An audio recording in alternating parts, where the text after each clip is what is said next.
capitalism, all of the gains in automation, it goes to the owner class. All you have to do is have everyone be an owner, and now suddenly any gain in automation is a gain for everybody. If you grow just one thing, it may not grow as well as if it grows with another thing. A good example of that is called the Three Sisters method of farming. There is definitely multi-apartment buildings or multi-families that do passive design. $100 million that they gave to Joe Rogan that they would kind of be out if they breach contract. Is that a bigger number? Or is 2 billion a bigger number? I don't know, It's Zach. a tough one. I It's know. really hard. And maybe Yes. comparing numbers is not Jeremy's strong suit. Gotta go kill a Jenny. I still don't think you should kill her. I don't think it's a good idea. It's a ghost, dude. Hello and welcome back to Bread Theory. I'm your host, Zach. Joining me tonight is Dan Platt of the Albany Greens. How you doing tonight, Dan?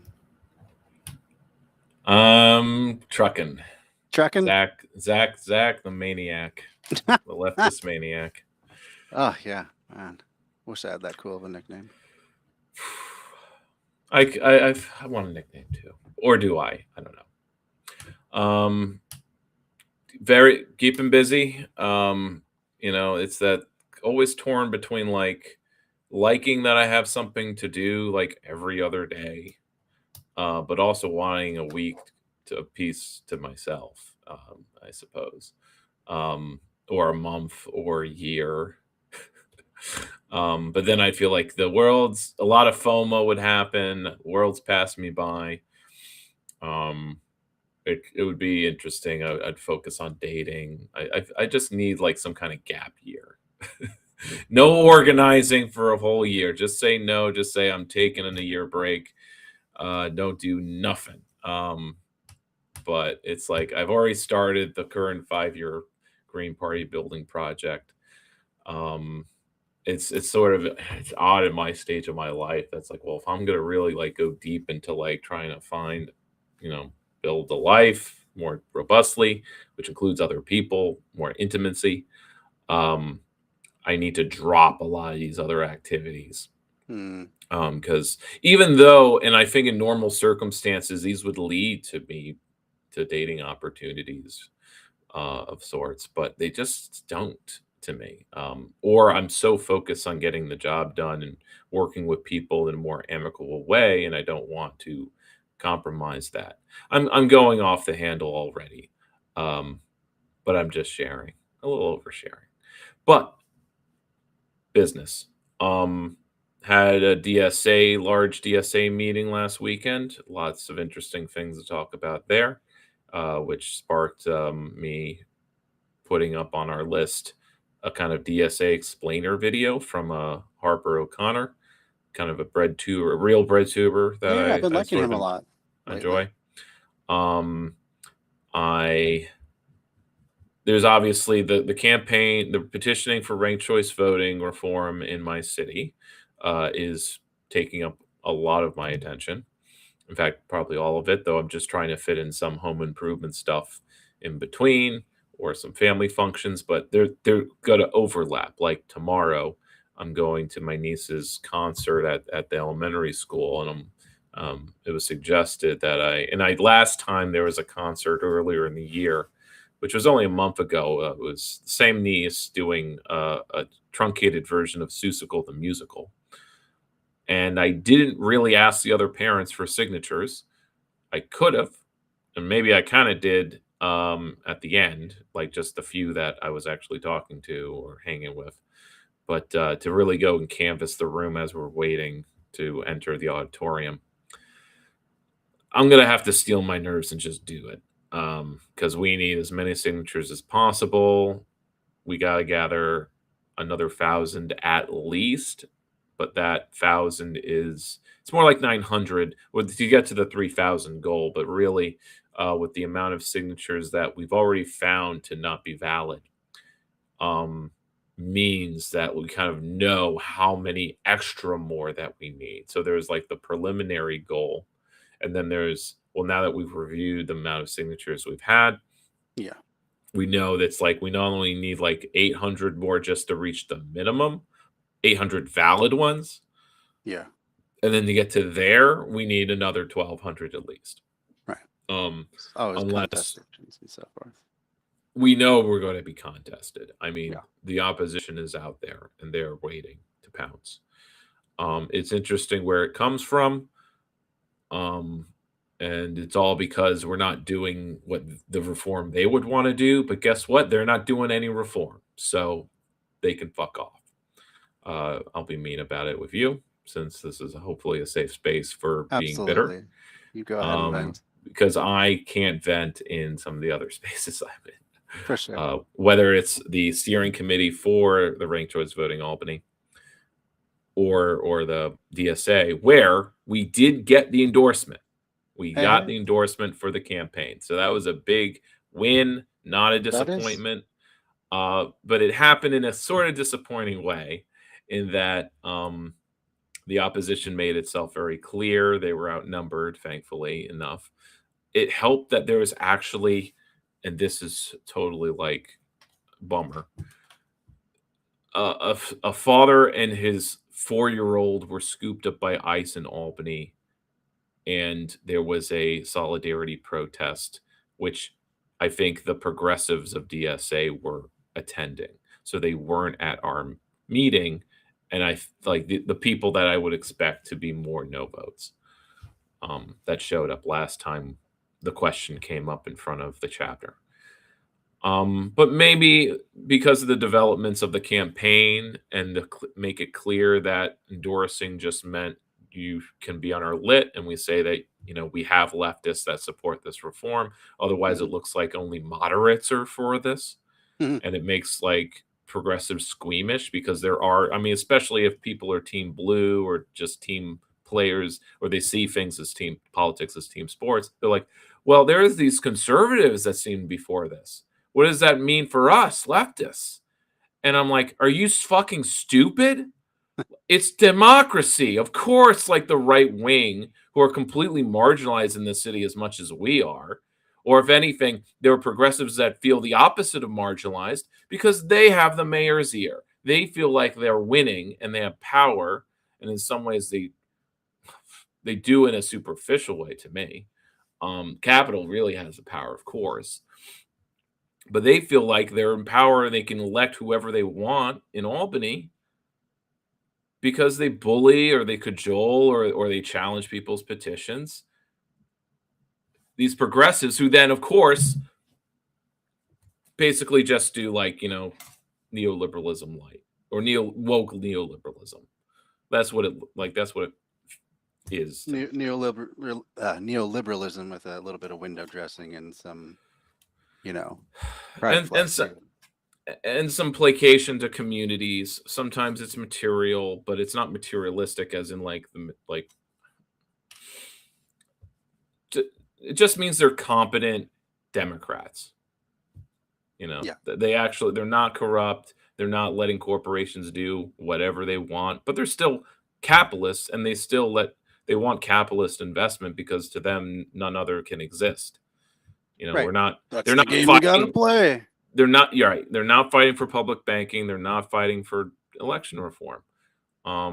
Now they could sign on and prove me wrong, and in some ways I actually get more squeamish that way. But it's like, look, if it's not going to belong to the left anymore, what to me, this kind of election reform effort isn't something to belong to the left. It really should belong to everyone, because it is everyone versus the establishment. It just so happens that there are various progressives that are part of the local establishment. They've worked their way as entryists to create the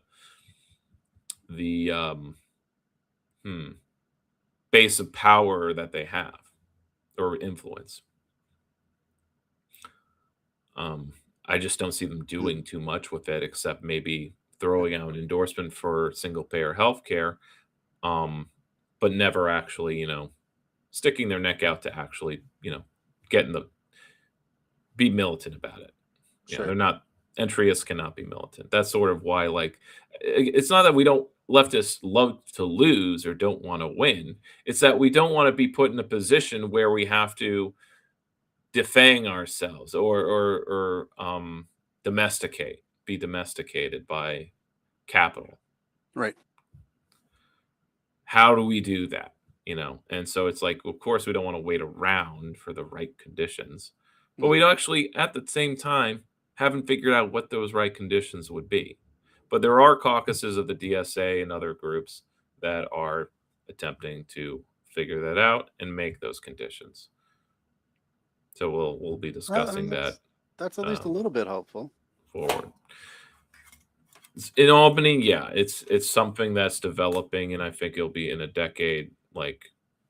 And that's sort of why the reform is sort of valuable. It creates certain changes that will allow for, once the social base is built, then the tools will be there, whether it be a developed Green Party, or just the fact that our elections are open elections, or at least equivalent to Minneapolis. They're not proportional representation. It's not what Greens really want. But as I would, I'm not arguing with my colleague, but we're not the leaders here, and we don't have the social base. Oh, I guess our Zach's connection dropped again. But I'll continue just with my ranting to you, the audience, potentially or otherwise. That we're not the leaders here, so we're not going to get the reform that we want to push. Not without substantial effort, education. We have to be doing that legwork and recruiting people on the basis that they want the maximalist platform, and seeing how many can be recruited. The usual tripping block is that you actually don't find a lot of people who want to do the maximalist thing. And that was sort of what got the steering committee I'm working with to pull back from proportional representation or multi-member districts, the more powerful reforms, because they were encountering people while doing their education that didn't want that, or they weren't interested. They thought it was too far, stuff like that. So there's sort of, to me, it's from my perspective, it seems like they were building a mass line, doing the Maoist thing, in a way, or at least it's that kind of tactic. So I'll wait. Let's see. As we wait for Zach, I'll suggest we go right into the DSA video or something more fun, or critiquing the Dems.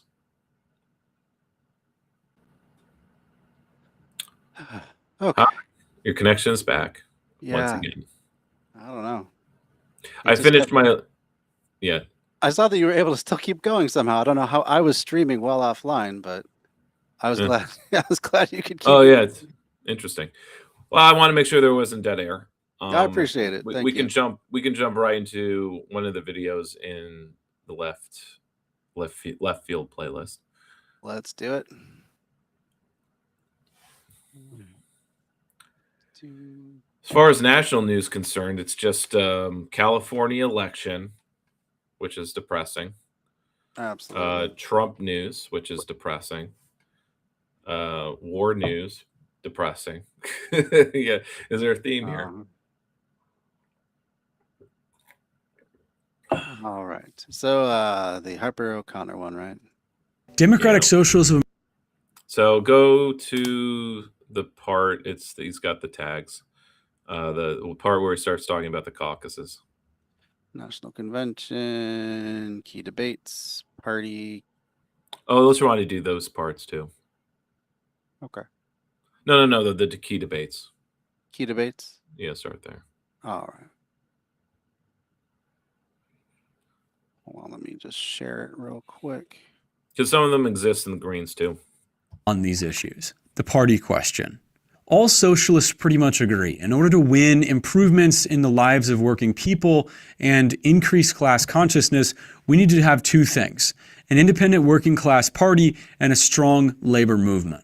However, DSA members have radically different ideas of how to get there. So let's discuss each of these issues in order, starting with the party question. When it comes to party building, there are 4 commonly discussed options. First, there's the dirty break strategy, which advocates strategically running candidates on the Democratic ballot line in the short term while building independent party infrastructure in the meantime.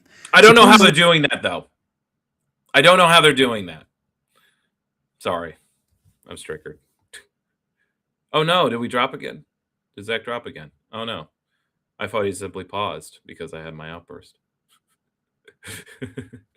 I get triggered with because since I have the ability here in the stream to basically really like the dirty break strategy will continuously say it's like we're gonna run as Dems, we're gonna win as Dems, but we're building an independent infrastructure. And I don't know, like, except this infrastructure is continuously used to elect Democrats.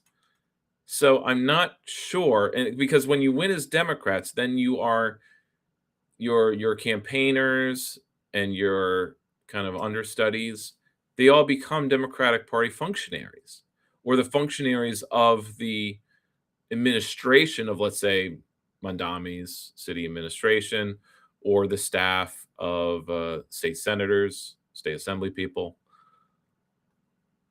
And this is an independent infrastructure.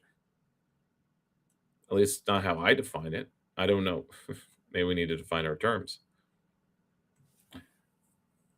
So, anyway, clean break. My membership in the DSA is to advocate for a clean break. Most in my DSA chapter, and most DSA chapters are for dirty break. I haven't really, since, I'm not I'll wait till Zach is back. I haven't fully argued with them about this because they have valid points about, like, we don't have the independent infrastructure to make a clean break. We don't want to do the clean break because we don't have our own infrastructure. In order to build that infrastructure, we need to run campaigns. But importantly to this is that they need to be winning campaigns. We need to be winning offices.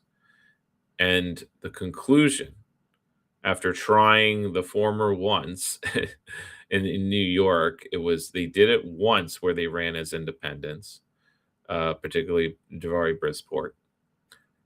And then, anyway. All right. Yeah, what's up with you? Your connection is not cooperating today. I don't know why. Into my router, there should be no interruptions. So yeah, true. So am I. I don't know. I haven't. It was weird. The past when we were streaming and I interrupted, it's because I was using Wi-Fi and such. I was going through a wall. My signal was going through a wall. Now I'm a homeowner and I have a direct spectrum, which is costing me way too fucking much. Because they're giving me like a full 500 megabytes, but I only need 50. It's like there's no negotiating or there's no tiers of plans. I would love to just pay them 50 and just get like half. Right. But they want to. It's terrible. But anyway, as you were disconnected again, I was getting triggered by the mention of the dirty break strategy.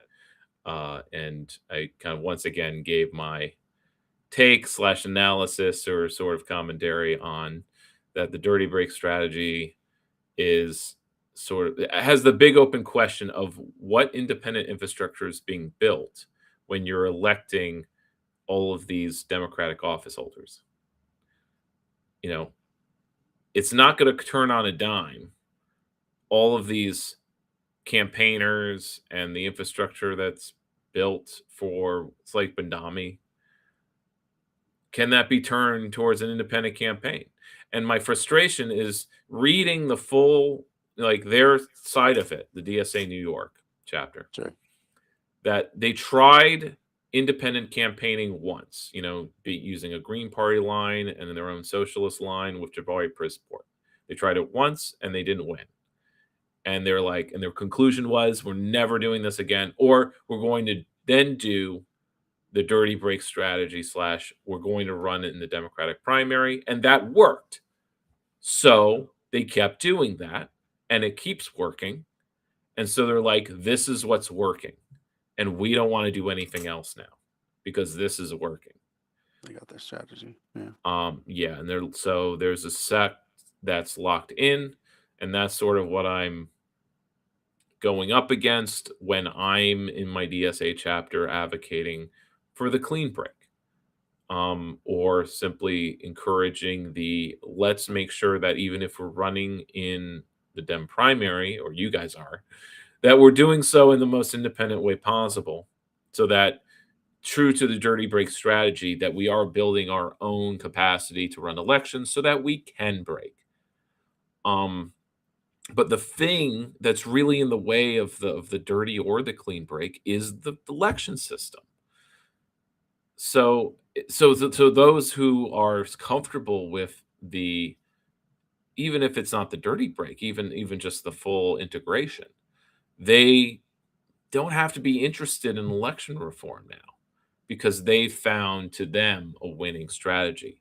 And we'll cover that. It'll cover that in the caucuses. Should we get that far? That makes sense, though. Yeah. Sounds like entryism's working to them. So yeah, why care about any election reform? To me, they're the new progressive caucus. Sure. Viable in America, and often advocate for reforming the American electoral system to pave the way for further struggles. This is the dominant view in DSA. Second, there's the party surrogate strategy, which advocates for DSA to operate as a faction inside the Democrat Party with more internal discipline for socialists in office. Ultimately, the goal of the party surrogate model is to build independent capacity and eventually splinter off from the Democratic Party. Third, there's the realignment strategy, which seeks to shift the Democratic Party left over the long term, with the goal of making socialists the dominant faction within the party. Supporters of this plan are likely to favor looser electoral discipline. The goal is to get socialists in office and then go from there. Fourth, there's the clean break strategy, which is pretty much exactly the making socialist a meaningless label then. Yeah. Opposite of the realignment approach. Supporters of the clean break strategy want to immediately sever ties with the Democratic Party and exclusively run third-party candidates. They argue that there's no way to ensure working-class independence or the integrity of socialist politicians while working within a capitalist party. However, not everyone sees party building as a priority. There's also the dual power strategy, which is favored by the more anarchistic and libertarian socialist elements within DSA. Instead of focusing on electoralism, they want to build counterpower institutions outside the state, which will gradually build the leverage necessary to overthrow capitalism and possibly the state itself, or at least that's the thinking. The party question isn't just a matter of theoretical dispute either, because party building strategy determines which candidates we back, which standards we hold those candidates to, and where we run those candidates. There's a lot of key questions that come out of this. Is associating with the Democrats hurting our credibility with working people, or would splitting with them doom us to electoral irrelevance? Can we even call ourselves socialists if we're working within a capitalist party? How strictly should we discipline our elected officials? If holding candidates to a certain standard means forcing them to take a position that might lose them the election, is that worth staying ideologically pure? Let me know in the comments below. Labor strategy. As I said earlier, socialists broadly agree that a vibrant labor movement. So in the run of my show, I was keeping kind of a finger on the pulse of whether or not DSA chapters could hold the Dems that either they endorsed or elected directly accountable. And I was coming up short finding any examples, or I would, using my bias, highlight the times, like in Chicago, where DSA elected Dems or endorsed Dems, totally blew them off as soon as they tried to discipline them, like revoke their membership. And they're like, fine, I don't need you anymore. In the same way that, and by the way, I'm inside ball. Howie was like on a internal server talking about Jabari and how it kind of like, after being very much engaged with the Greens for like a number of years, as soon as he was elected as a state senator in 2020, he simply started walking away and didn't stop engaging with the Greens whatsoever. The conversation was about engaging him for election reform in various ways, and just talking to him, of course, and whether or not like whether we in an internal discussion with pessimist and optimistic viewpoints about that.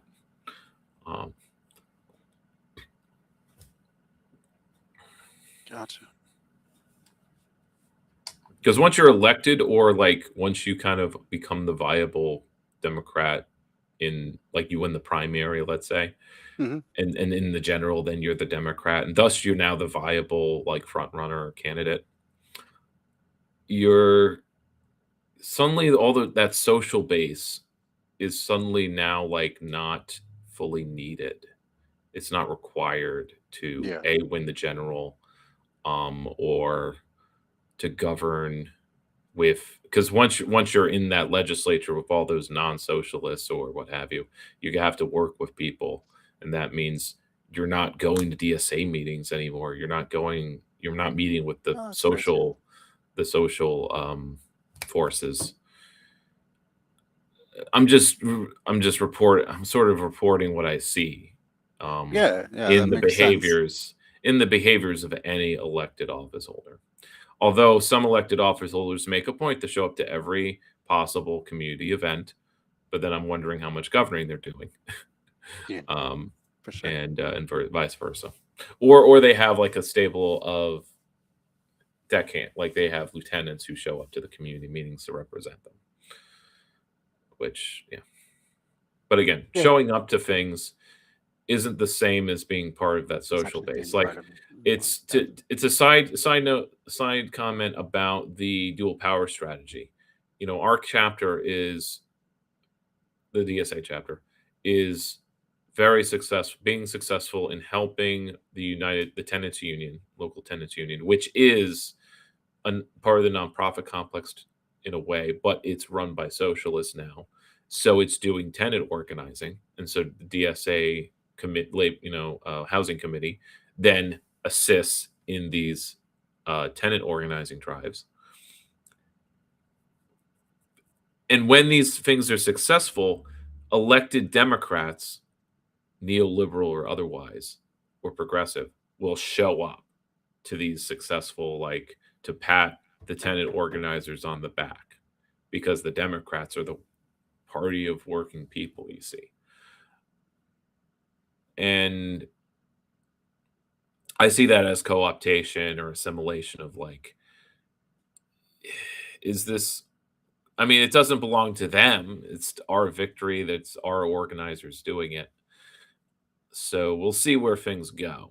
But I'm, again, observing, like, when I went to the big tenant union anniversary, there's all these elected Dems. They're the progressive ones, of course, but to me, they're in the way, because I've interviewed them or I talked to them, and they're like pro-developer. They're like, oh, we need the developers. We need the capitalist developers. They're the ones that are going to be building the housing. And then, to me, it's a fig leaf that we organize tenants after the fact. Yeah, that's true. Yeah, that is a reactive strategy rather than a proactive one of actually building public housing. Or sort of why I'm skeptical of what he said, what Connor said about the general view that building socialism requires the party and working class movements and worker power. I'm skeptical about the second. Can't quite articulate why, but I'm skeptical because the working class in America is so fractured, multi-layer, materially different. Um, that we can organize, and also we can just keep organizing all of these new unions or whatever, and having these struggles and raising consciousness. But it also feels like a big treadmill at the same time, that we're running on a treadmill, because unionization rates have not increased at all, because there's always more people joining the workforce. But at the same time, there are more and more people being excluded from the workforce. That's a number that's ever increasing, where eventually it'll be like 30% of working age adults are not working full time. They do not have a stable workplace. We need to find other ways of organizing people besides workplaces. Because even when you do work full time, you're switching jobs. We millennials and under are switching jobs on the yearly basis, if Pretty ever. frequently. And so we need other ways of organizing ourselves. Yeah. And we can kind of look to the not geography, not workplace. I think that maybe the conclusion is we do it along the ideological road, and that's with the party.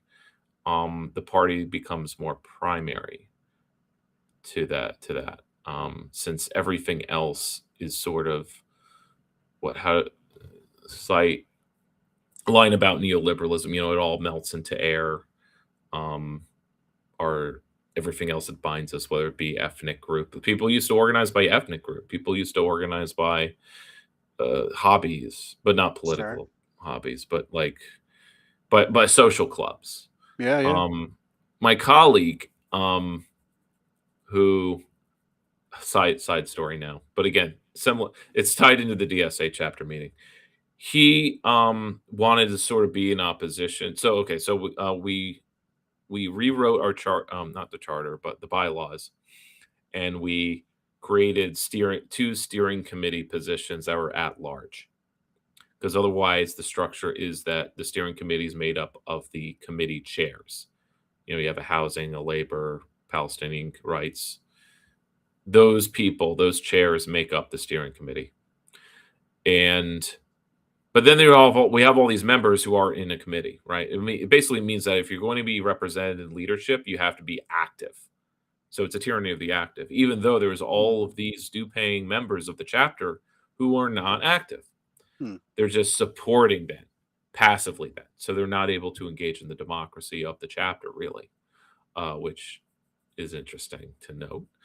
So we created two at-large seats, and there are two favorites, I suppose, who are already really they're solid organizers, active in committees.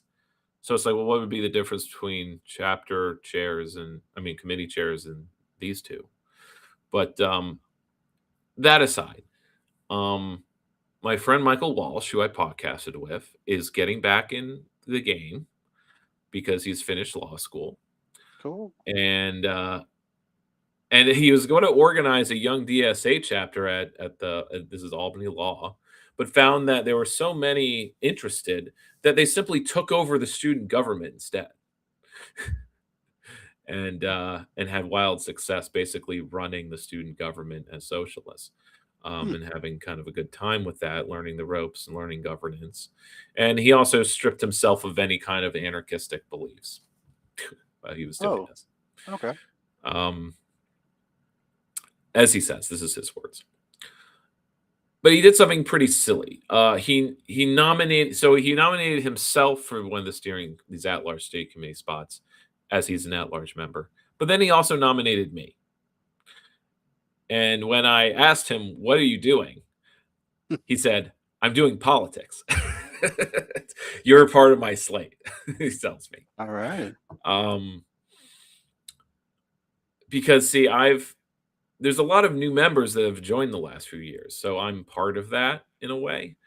But there's a certain amount of the membership, though it's not like I've quizzed them, but the way they talk and the way I was in the Q&A and the kind of grilling I got, I seem to be viewed as an outsider because I'm primarily Green Party, and I don't make that a secret. But those that are committed to the entry of strategy do not like me then, or they do not like what I stand for. what I'm bringing to the table. Though I am making friends or at least inroads, and I'm just trying to keep that channel open with anyone in the chapter who does see a collaborationist approach with other leftist groups, no matter what kind they are. But there are those that are more like they're in the bubble of the DSA. Everything is about DSA. They see Mandami as being mayor as being like the second. I mean, it's like the greatest Yeah. thing ever. It's so exciting, No. and so it's like we're win. Like they see all the good news Right. about that, and there is there, but it's weird that this one of the communications chair, cool person, admitted that she feels like she's in a DSA bubble, or at least like, she fears this. And I'm like, well, that's my pitch is that I'm multifaceted and I'm in multiple organizations, but their steel man question to me, I'll be generous. They say they're steel manning my position and saying like, well, why, they were putting it as like DSA is our home. We're only DSA members. Like there's a loyalty there to it. That like you're just DSA was like this point of pride or integrity, and that and then implied that maybe I was not didn't have integrity. Dual loyalties or something like that. Or like, isn't the Steelman question was, isn't it a conflict of interest for me to be a chair of the Green Party chapter and then on the steering committee? And I said, well, I didn't see it as such. This town is filled with people with multiple hats, and I don't see anyone in this room calling them out on it. But that's not the rhetoric I used, of course. I simply pointed out it's like I would step back from being the chair as soon as possible because I am a step up, step back person. But I would focus in my role as representing the at-large members and just focus on that, right? Being their conduit, doing outreach to them, having an open door policy and being a delegate, right? Being minimalist in my role, that I wouldn't be like, I didn't make it clear that I've recused myself in electoral matters or something. I could have done some stronger moves, rhetorically speaking, made some promises as a candidate, but it was really short notice. I was nominated like 4 days before, and or rather, I saw the email and I was messaged about it, and then I'm like, oh, sure, why not? Just to speak in front of the chapter, so they see me more. The downside of this was that the only person who voted for me was the person who nominated me. And yes, even I did not vote for me because I told him on the principle of like, well, if no one else wants me to do this, I don't want to do it. I'm not voting for myself. And he said that principle is for losers. That's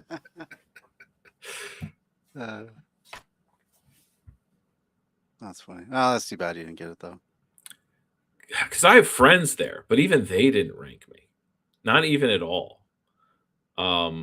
Or maybe they did, but no one ranked me first. Sure. But maybe some second choices. It doesn't show fourth choice until like I didn't even know it was a ranked choice ballot because I only choose it's two seats, so I ranked 2. Oh yeah. So I didn't get to take my vote back. I was incompetent in that. But that's what happens when our voting process is like logging on to an app and then you have the ballot. Anyway, we've used it a few times though, so I should be used to it by now. Yeah. Okay, quite a digression, but getting all of that out. Yeah, who ended up winning? Was it someone who just had more ties, or? Yeah, the woman who or one named Tracy, who's been very active organizing the immigrant rights stuff, the Sanctuary Coalition, and is part of that committee, I guess, or maybe she's not on the committee, so maybe she does fit, and the other who was just nominated by her on the floor, I think, so Chrissy, and so So 2 women. So and it was good because and I think there is some certain like parity balancing happening there anyway. Like, Okay. why did no one else? Like, I can come up with pretty rational reasons why no one would need to rank me. Not only because it wasn't out of dislike for me, but we basically just elected 2 masculine co-chairs. One of them is non-binary pronouns, um, but masculine anyway to me. So 2 women new steering committee members maybe is a balance to that. Since a Sure. number of the other committee chairs are also male. So I get that too. It's sort of interesting to think about it that way. But also, like, Michael was very new to the chapter. Like, he only started showing up in the winter, Hmm. and then he nominates me, or I accept that. But I'm also like a foot out and a foot in, So Sure. and it would be totally overburdening me to take on a second leadership position. Yeah. And quite frankly, on hindsight, again, it was really just again from the chapter and talk, I suppose. I just want to give it a shot. But in hindsight, I actually should have turned it down because it's like another principle of mine is to not be on the leadership of multiple orgs. Right. You stretched that already. So again, I'm saying I didn't want anyone voting for me, but it still hurts my feelings that no one. Sure. Yeah. Is that wrong? I get it. No, not at all. Just, point of pride. All right. Well, let's return now to the video. It's been so long with all those technical difficulties that I hardly even remember what he was talking about, but we'll find out. Is essential to building working Labor class strategy. power and consciousness. But how do we actually build union power? There's 2 main schools of thought on this. The rank and file strategy means socialists join workplaces as workers and build power from the shop floor, whereas the staff-centered model means getting socialists into positions of union leadership in order to combat the dominant form of business unionism, which is overly conciliatory to management. So, do we need to become union members ourselves and organize from the bottom up, or do we need to join union leadership and steer it in a more confrontational direction? Probably both are important, but which model you emphasize will depend on your ideological perspective. Eco-socialism. Adapting to climate change is probably one of the most pressing issues. So, Zach, what do you think is more important or more? What is my instinct about which strategy is more important? Gosh. Or what did you prefer? I mean, if I had to pick, I would probably say just unionizing on the shop floor is more important. Just because it gets more people on board. But like, I don't know. Like, as you said before, like, there's such a churn in every job now that, I mean, I tried to unionize my workplace, but people would leave so often that it was hard to even get a consistent meeting of people going. Yeah, when you're in a unionized workplace, which the thing I did, I suppose, the first strategy of becoming, again, it was a fellow socialist who was like the vice president, and he invited me to join and be the treasurer. Now he left again, churn. He left as soon as I stepped in, so I was alone with the normies, I'll call them, who, right, were business unionists, put it that way. And whether you're if you're trying to do bottom up unionism within like an established union, you'll find a lot of apathy, a lot of what's the point. But it's like eventually it's like, well, what you're building up to do what? Pressure the leadership to be confrontational. Usually it's just like there's the opportunity to be the leadership because there is also churn. The leadership doesn't want to be there, with some exceptions, the corrupt ones. So I guess to replace them, you really do need like a lot of people on your side. So that means you need to talk to the people who are the members. But again, talking to members is difficult. Even when the leadership wants to do right, they will find, if not excuses, but barriers to not be effective in reaching out to the membership outside of having a big pizza party, which basically makes them doing the same thing that, like, the joke about the bosses throwing a pizza party to appease the workers. Yeah. Union leaders or chapter, sorry, not chapter, what it would be, like the section, I guess I'll just use chapter, or unit, union sections, do the same thing, appeasing their members by throwing a pizza party. Mm. So, and just to meet them, just to say, like, oh, here are your officers. We've been in office for the last year, and we have this budget to work with, but by law, we're only able to spend 30% of it on you.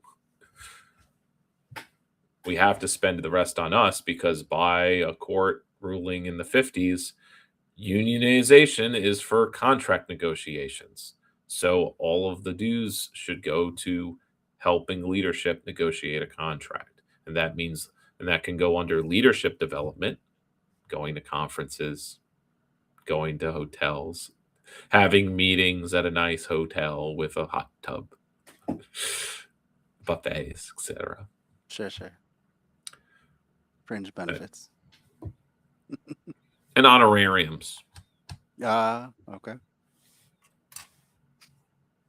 I think I collected $600 by being treasurer for 3 months. So wait, no, that's not right. I think it was $70 a month. So then which do you see then as potentially fruitful strategy? Neither. Is it becoming like I said, leadership I'm skeptical of labor organizing now. Yeah. I think using 20th century or even 19th century strategies is passé, and it's not working for us. And just repeating these old strategies is like lining up to shoot our guns in line formation when we're facing helicopters Mhm. and mortars. We're Huh. picket going up the hill. Sure. If we just throw enough bodies and labor hours at it, I'm sure we can get through those trench lines. That's the mentality that I could compare it to. I see.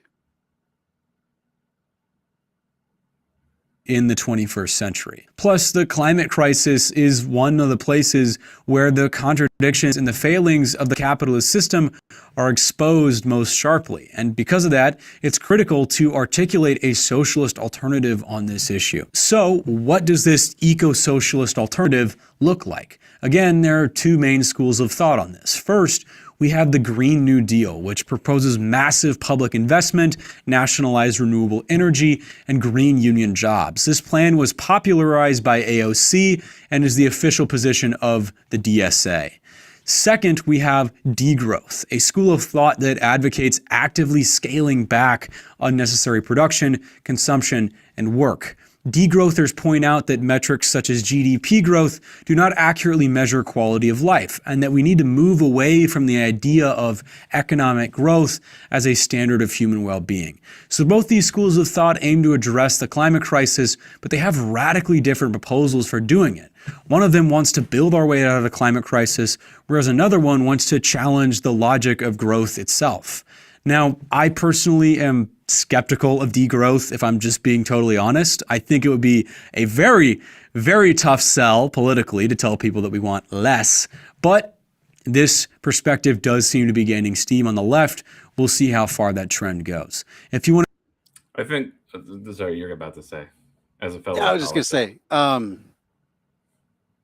he's presenting these as opposites. I don't see how they could operate apart from one another, really, because a degrowth is inherently anti-capitalist. Like, you're talking about breaking the engine of capitalism by slowing down growth or scaling back production. That means less jobs. That means, less company expansion. That's the antithesis of the capitalist model. Or just less capital accumulation. Yeah. So I don't see how you can have a productive degrowth without offering some sort of socialist alternative system. So Right. But is the Green New Deal as popularized by AOC? I knew I Uh, thought you'd probably chafe at that one too. I mean, to be fair, just by virtue of her having much more reach than anybody else, than Howie Hawkins. she was kind of. He didn't say originate; he did say popularized. So there's a little bit of fudging the facts in there, but He's being a rhetorician. yeah.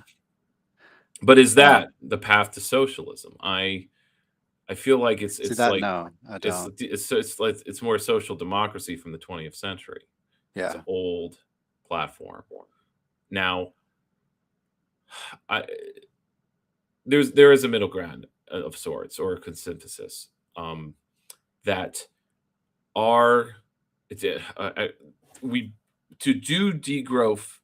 We also need to build our way out of capitalism. But true. what we're building is the green infrastructure that Yeah, allows us to have the steady state economy, true. because all of our infrastructure is predicated on capital accumulation and whatnot. So I think there's a both, an and but, or an and but both. Both and yeah. And that needs to be articulated more, and I think that needs to be Right. synthesized into a platform that is like, we're doing a lot of public spending, but it's to weatherize all buildings, not build new ones, because we have so much building stock that's just falling apart, or it's going to fall apart in 10 years. And if it didn't, then it would be something that everyone could, like, more people could live in it even, you know. Yeah. And or I mean, there's tons of policies that sort of, even using neoliberal tools of, like, I saw, like, it was a Bay Area city was like providing local discounts for those who rode their bike to work. It was like a tax break. I'll have to look it up again. I wanted to commit to memory. There's all these, like, little ideas. Yeah. But yeah, what does it take to degrow? And, public banking, all kinds of non-capitalist reforms, or Hmm. left socialist institution building. And in order to do all of that, of course, we need policies, and that means people in government doing them. In order for them to do that, there needs to be a social base to support them doing that, to either counter the capital flight inevitably, or to have the tactics or strategies to keep the capital in place. The thing about most American cities or communities is that there is not much capital to begin with, and the race to the bottom is trying to get capital in, but it's coming in the form of data centers, of which this question that he brings up is playing out, where you have leftists or lefty climate change journalists talking in the way of, like, we have to build out, and they're talking almost like eco-Leninists, where it's like, it doesn't matter what these local conservatives out in the countryside want. They're banning data centers, but they're also banning solar farms. And we can't have the transition to renewables or the just transition without the solar farms, even though these companies are paving farmland to do it. Or the data centers are needed to plan the sustainable future. We need those AIs, and we need these data centers to do SynCom, Yeah. CyberSyn.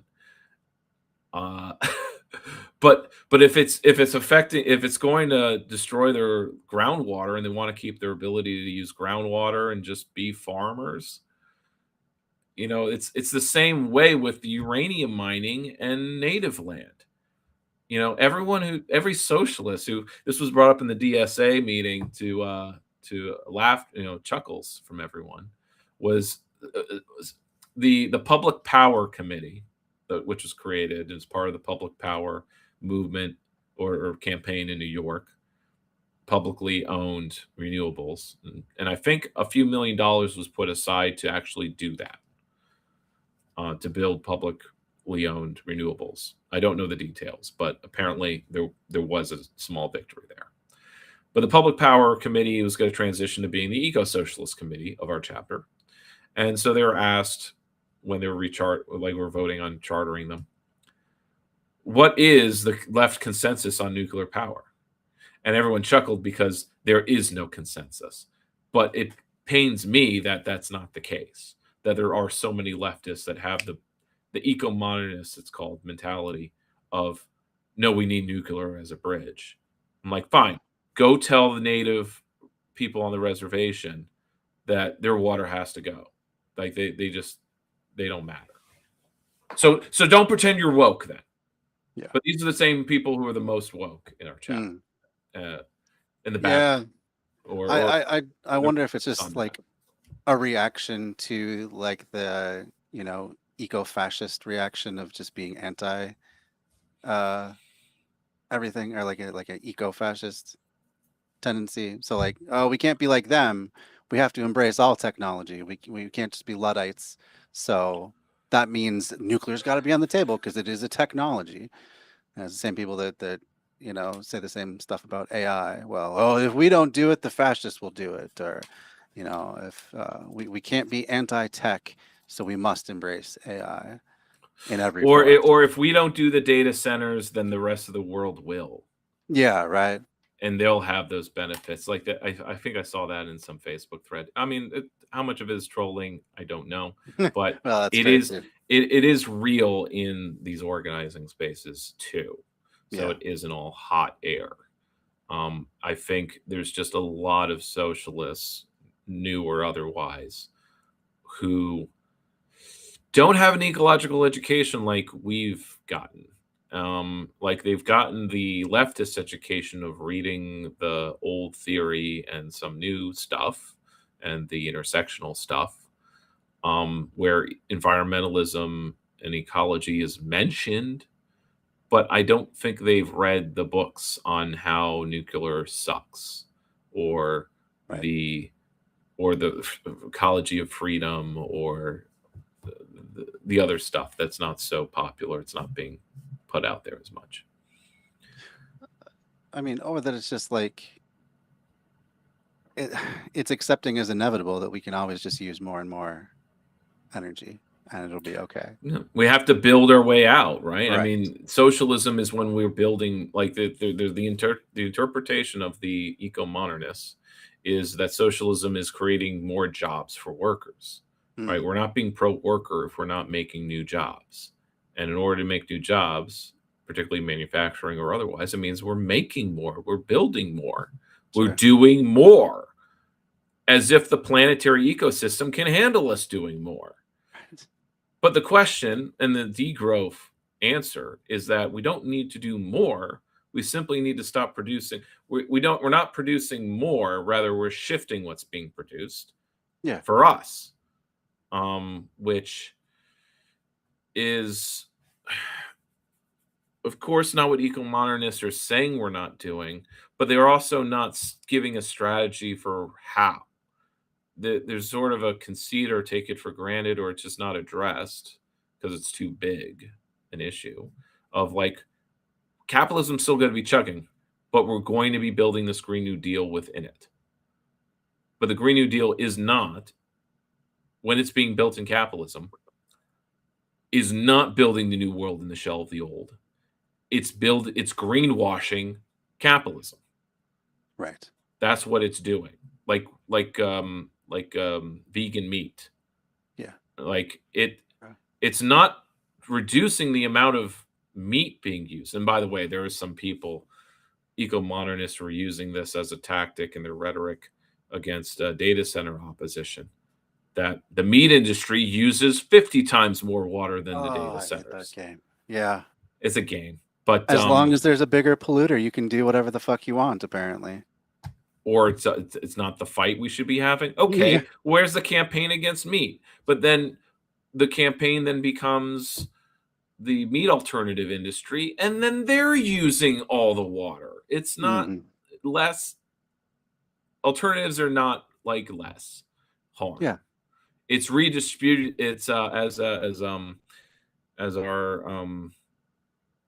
ML third worldist will point out, it's just redistributing suffering Sure. or changing where the suffering is happening. Like nuclear stops the suffering where the gas turbines are, where the data center is, and it's moving it to the uranium mines. Yep. And whoever's living around there. But some eco-modernists are looking at the big picture about how like Trump bans offshore wind effectively, and so there's all these avenues being shut or blocked or hampered by the capital. And so even though as much as like there's this articles about how capitalists see the danger and are some enough are shifting their portfolios towards renewables or whatever, but it's still capitalist extraction. And that's the point that I forget the director's name, but it was Michael Moore produced at the Planet of the Humans, which was very controversial because eco-modernists freaking hated it because it was calling them out. Yeah, I don't think I remember we talking about that movie. I don't know if I ever. Maybe we watch it on stream. That might be cool. I think we discussed doing that before too. But yeah, that'd be fun. A little bit longer form thing. Yeah, I haven't seen anything comparable to it yet. Of what it does. Nice. All right. Well, I think we should get back into the video. Let's see here. 1 second. We should To see my proposal for fighting climate change, you can watch this video right here that I just put out. Internationalism. This is a big question on the left more broadly. How should we think of non-Western powers such as China and Russia? And how should we think about actually existing socialist states like Cuba, the USSR, or China? There are two main views on this issue. There's third campism and campism. Third campism has its origins in Trotskyist groups, which rejected both the capitalist first camp as well as the Stalinist second camp, instead opting to side with the international proletariat third camp. So basically the first world, second world, third world distinction. Historically, a third campus perspective meant being critical of actually existing socialist states like the USSR. Since the fall of the Soviet Union, it has shifted to mean being critical of Russia, China, Iran, and their allies, as well as the West. On the other hand, campists believe that Western imperialism represents the primary threat to global liberation. So for them, the third campus equivocation between the West and non-Western powers inadvertently serves the interests of Western imperialism. They believe that the actions of other states are not really relevant to American socialists, and some of them may even be outright supportive of states like China, believing that it is now the global standard bearer for socialism. Palestine solidarity. DSA actually began as a Zionist organization, believe it or not, but it has moved decisively away from that position. I believe it, and it's why it wasn't my primary political home in 2013, because I don't think it was explicitly anti-Zionist at all. It was probably an open question at the time. Sure. Maybe both sides are sort of. And it's sort of an interesting dynamic, because I think when I was explaining why the DSA wasn't my primary home, I was like, well, I got going and organizing in 2013. I think you can understand the DSA was very different then, and it was not a place for a revolutionary leftist to join. And the fact that since 2016, and it's, of course, we're talking about this over and over, that the Bernie campaign made it so that, any new leftist or person inspired to learn more about leftism from the Bernie campaign, because he used Democratic Socialists, this made the DSA the default org to look at. So there is an alternate reality where Bernie ran as a green, like all these new leftists would be Greens. But it would also make the Greens just as messy as the DSA and multifaceted. So, but the difference would be, of course, full break from the Dems versus this open question, because, again, on the left, generally, radical or otherwise, that spectrum exists. Sure. Okay. Yeah. Oh no, you dropped again. Damn, I talked too much. Of course. But hey, he gets his own gaming stream where he gets to talk, so I hope. Yeah.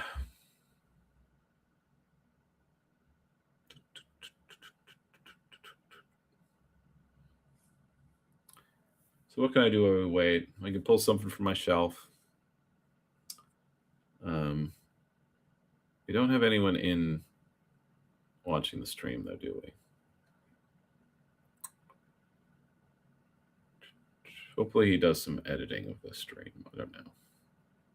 Work is work. And there's a reason I don't stream myself, or I do video, like video media myself outside of TikTok. Is because, yeah, it's a lot of after work. And there's like all those streamers and bread tubers, they hire editors. They hire people to do this. There's a lot of work involved with this stuff. And I appreciate Zach and the platform that he provides, because he's doing the lifting there. And I'm trying to do the same thing on TikTok, where I'm like, if someone reaches out, I ask them, like, do you do lives? Do you do streams? May I join you? You know, you're putting in more effort than me on this. It's great that you're reaching out, or I'm going to reach out to you. I had a pretty good video. I mean, it got 1,000 views or so. I'm just posting speeches from May Day last month that I took videos of, which I've been doing when I'm out in the wild. I'm taking video instead of making TikToks on the fly. Of course, it's a lot of steps.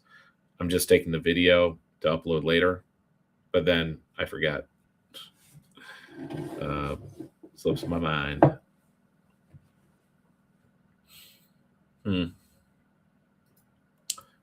Well, I could share my screen in some ways. Oh, there we go. He's back. Ay. Look who's back once again. JD's back. I don't know what's going on. I think it's Xfinity that's having the problem. Yeah. Because we do just tend to lose internet periodically. So, I don't know. Pointing out something about Harper. He does seem to be developing, though. So, like, whatever position he has in this video, I don't know if he made this a year ago or something. He's evolving fast. Yeah. And I do like when video creators actually sort of change and they mention, it's like, actually, I have a different opinion on that. Or I'm going to make a video where I have a different, or I focus on another take. But definitely the split in what eco-socialism is. I mean, it's good. It means that it's being discussed because eco-socialism is then a thing that enough people know about. But I do have a great fear or dread that eco-socialism just means eco-modernism, and that degrowthers are the kooks who aren't taking things seriously. Or when that phrase is used, that's not politically viable. I'm like, so what kind of revolution? Not much of a revolutionary then, are you? When you're just thinking about what's politically viable, like going where the people are, like that's not doing politics really. You stake out your position and you set the score. And that's something pointed out with the ranked choice voting campaign. And it was a kind of a sore point with our opposition in DSA, that we were told by the League of Women Voters, woman in Maine, that when you're deciding like what course of like what reform you're going to use, because there's so many different models of election reform, you pick one and you say that's what ranked choice voting is when you're pitching it to people, right? So there's no confusion about this or that. Don't present multiple choices. Just say this is ranked choice voting for Albany, And it's true. Our committee did the research. We looked into what would work best for Albany, and along with some workshopping in the public eye, doing mass line work of a sort. But of course, they were doing it in reactionary spaces who didn't want something that went too far. So they pulled back and said the thing that's right for Albany is the Minneapolis model, right? Not just in the primaries or retaining primaries. It's our argument for why we're getting rid of primaries in our reform. And because they're so important to democratic establishment politics in Albany. But we're following that advice of saying we're just doing ranked choice voting. We're bringing ranked choice voting to Albany. It happens to include a single unified election. There were members, our opposition in DSA thought that was not devious. What you're lying, you're obscuring. Deceptive, huh? Deceptive, yeah, being deceptive. And so, because there is the charge that can be made if we're not saying when we're having people sign, this is also for getting rid of primaries, that they can come back and say that they were lied to or misled, and that can be another, a point of entry for the court challenge. It can mean our whole petition would be invalidated if enough people came forward. Now, of course, there are people who could hear what we're saying, nod at the time, and then come back later and say, "Oh, if I didn't think that was for that." There's always but again, you don't hear. You can take people in good faith and think okay, I guess they didn't understand at the time or they didn't hear, but I made it a point to say that. But apologize. And but they were there was even a sort of a demand that thankfully didn't fly, that the DSA should endorse, but only if we change their name of our campaign to something else that includes that it's for ranked choice and single unified. But it's what kind of campaign name do you want? Something that's 10 words long? Right. What name? No one's gonna are you remember. pitching something? Because they weren't. And so it's just well, this isn't a negotiation. Yeah, We formed our policy in February, and you weren't at that table because no one here wanted to endorse. So, whine all you want, but we're moving. And I hope you would support reform. Enough did. So anyway, so there's the inside ball for that. Gotcha. All right. I guess we can try and continue on with this. Over time.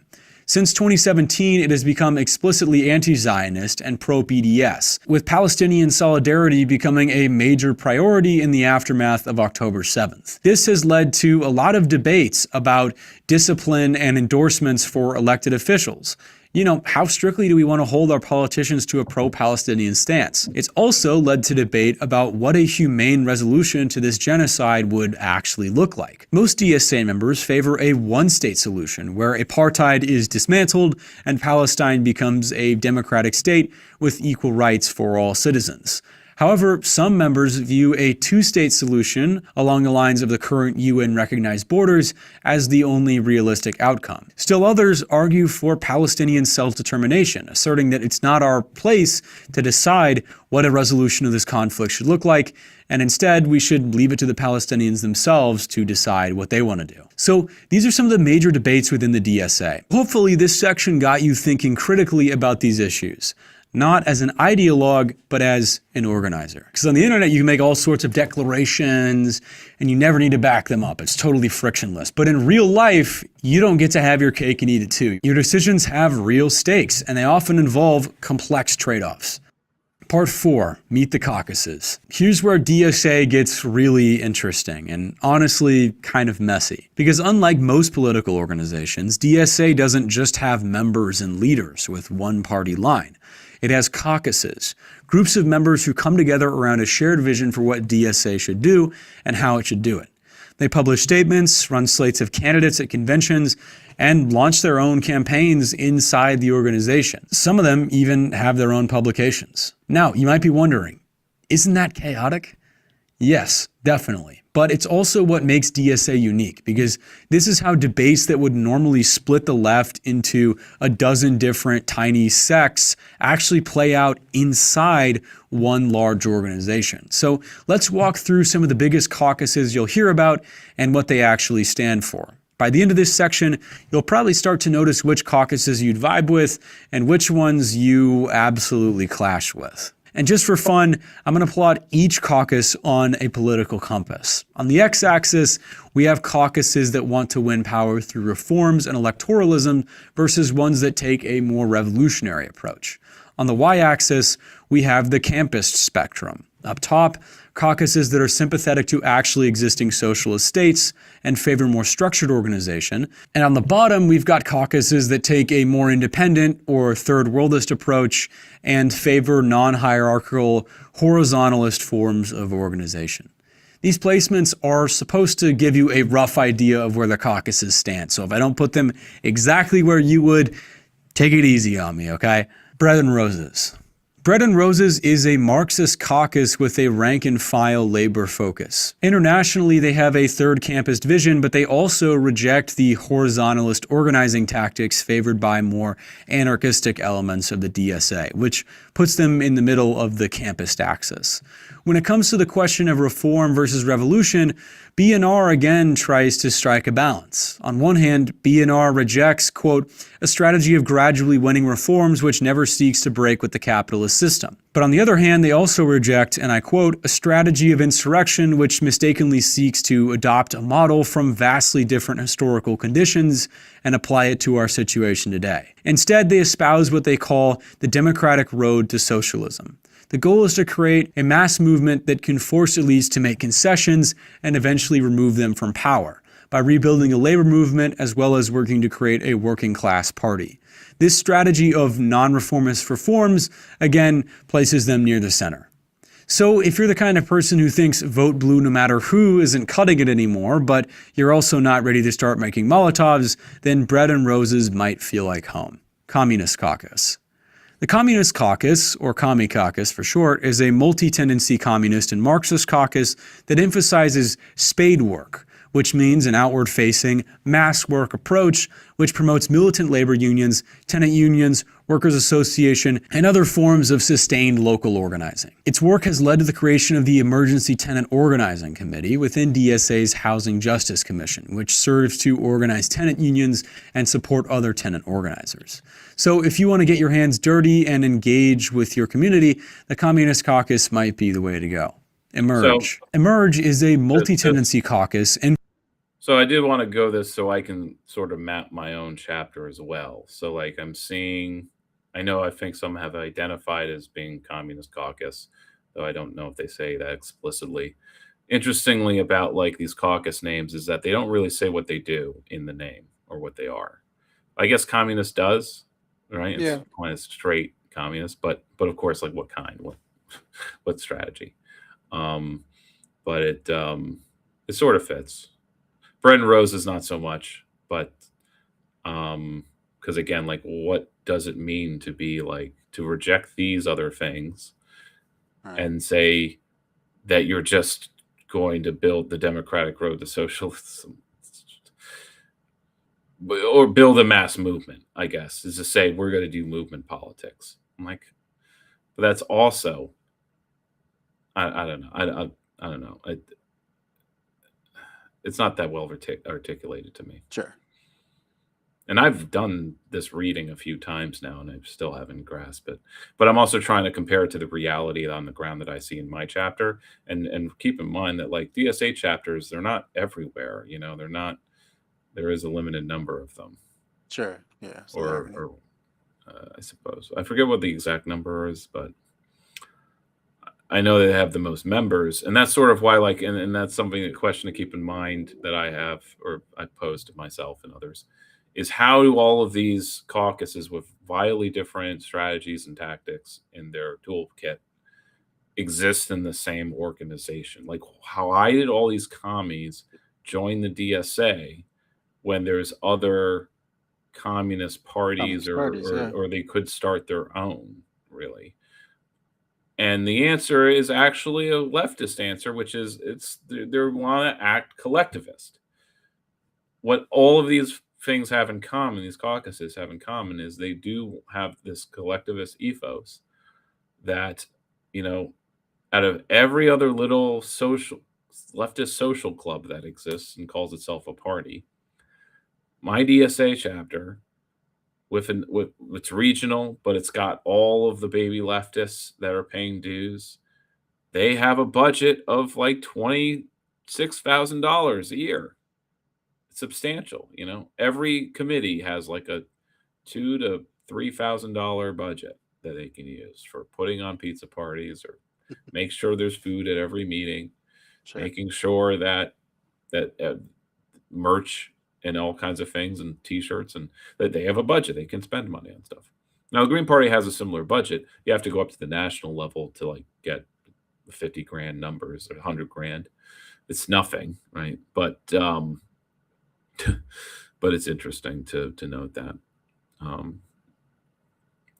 that collectivist ethos is what keeps all of these groups together. And it's odd that no other sort of organization could do this. But again, I think it's that nexus of, you had all of these new leftists joining the DSA to act collectively, regardless that it wasn't Zionist in 2012. It wasn't this. It was totally just the party in a party, strategists, people in that currently. And then you had all these new leftists take it over and completely change the dynamics and whatever. It's sort of odd that they don't take that ethos and put it to any other org. But since they've done in DSA, it's like that's their home now. And that is quite interesting. That the communists sort of want the clean break, but they want it to be done right. They don't want their time wasted. That argument's sort of made sometimes. And it's sort of what they see with Green Party campaigns. We're always losing, except all the times we win, which is half the time.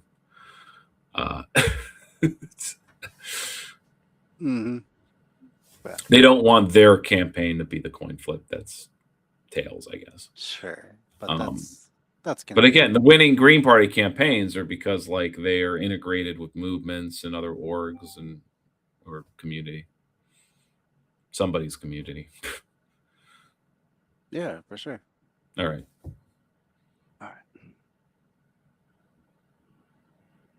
Influenced by, and stay with me here, autonomous Marxist and Dutch-German left communist thinking. As their name suggests, they want to create an emergent strategy that draws from global liberation movements while adapting to present circumstances. While they believe in the importance of running socialists for office, Emerge emphasizes that electoralism is only one part of politicizing all aspects of life. So if you're someone who values ideological diversity, curiosity, and democratic culture over dogma, then Emerge might be right for you. Groundwork. Groundwork is an eco-socialist caucus which supports a party surrogate strategy and favors looser electoral discipline. Some of its members were involved in the Build Public Renewals Act campaign in New York, which is considered the largest Green New Deal and public renewables legislative victory in U.S. history, although progress has stalled on that legislation within the New York state government. Groundwork generally sees electoral representation and legislative organizing as being key ways to build towards socialism. So if you're looking for practical campaigns and legislative victories, Groundwork might be a good place to start. Libertarian Socialist Caucus. Not everyone in DSA wants to go through elections or central committees. The Libertarian Socialist Caucus pushes for direct democracy, horizontalist organizing, and a politics rooted in anarchist traditions. They want to build power from the ground up without falling into the traps of bureaucracy. They view electoral work as a distraction, instead focusing on building dual power through co-ops, unions, and mutual aid. The LSC was once one of the most powerful caucuses within DSA, but its membership has declined dramatically in recent years. If you think power corrupts and you're excited by horizontalist organizing, this caucus is probably your vibe. I'd like to Marxist know Unity where. Group. I'd like to know where, if it's been looked at, like where their membership went. Like, did they get absorbed into other caucuses or something Yeah, like or did that? they just go back to direct action, anarchist sort of tactics? Yeah, unless Get they'll out of leave the electoralism at DSA. all. Yeah. Because DSA membership kind of isn't always continuously going up. I mean, it had another, I think, bump. And a huge I bump think with in Zoran the for sure. yeah, and Trump being reelected. I think. Yeah, I think that too. it stagnated a bit with Biden's in the Biden term. As did everything. As did everything. Yeah, it really was. God damn it! That was a horrible time. Biden really did put everything to sleep, including me. Uh-huh. I mean, I barely wanted to do any organizing then. But again, it's also because everybody else was basically snoozing. Mhm. But I also had to rebuild my life. You know, my father died and all that. Yeah.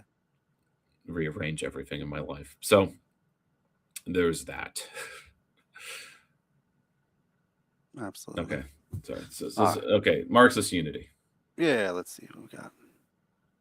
The Marxist Unity Group, aka MUG, are an orthodox Marxist democratic centralist socialist caucus. The caucus's primary plank is the overthrow of the current American constitutional order and the foundation of a new democratic socialist republic, with a majoritarian democratic system in its place. They want to use elections strategically while committing to the abolition of institutions which limit popular democracy, such as the Senate, the Electoral College, the Supreme Court, and the independent presidency. MUG has been particularly vocal about its support for restricted electoral discipline and its hard lines against Zionism and decentralization. If you're drawn to theory, analysis, and ideological sharpness, Marxist Unity Group might be where you land. That's a good question. I'm not sure what MUG's project is, though. Same goes. I mean, you can articulate what the groundwork project. Yeah, that's pretty clear. I just articulated it myself. It existed in my chapter. And the Communist Caucus, too, like, again, they're doing tenant organizing, building a social base for our politics, is how they see it, but also just worker power. And again, because working, and I think their conclusion, like the answer to me being skeptical about labor organizing, though it's interesting that, like, when others joined, our DSA chapter didn't have a labor committee. And they thought that was a crime in itself. It's like, how can we be a socialist org without a labor committee? You know, this acceptance that labor is prime above all. But it's like, well, not everyone in my city works or is going to or has to. But everyone is living somewhere, even if it's on the street. So tenant organizing definitely makes more sense. Yeah, I can see that for sure. Red Star. Red Star is DSA's Marxist-Leninist caucus. They oppose both horizontalism and autocracy, advocating instead for big tent socialist organizing, with the central pole agitating for revolutionary Marxism within a democratic workers' party. The caucus supports strong elected discipline under a party surrogate model, while explicitly opposing third campism. Red Star members tend to be more favorable towards actually existing socialist states than other caucuses. San Francisco DSA has also seen significant Red Star involvement in various campaigns, such as the push for a vacancy tax and for the unionization of Anchor Brewing. If you have a soft spot for 20th century socialism and appreciate organizational discipline, then Red Star might be your caucus. Reform and Revolution. Reform and Revolution, or R&R for short, is a Trotskyist caucus formed in 2019 by former members of socialist...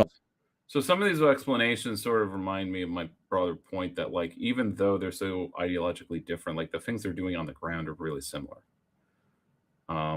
So in the thick of things, you really can't tell any of them apart. One of the officers of my chapter mentioned he's part of the Red Star caucus. If that was, like, not mentioned, I wouldn't know otherwise. It's not something people wear pins or whatever all the time. Sure. Though I was wearing Green Party stuff during the meeting, so on purpose. Or my name tag. I wore my Green Party name tag because I have a ready-made name tag. Oh, yeah. Nice. Alternative, the largest Trotskyist party in the U.S.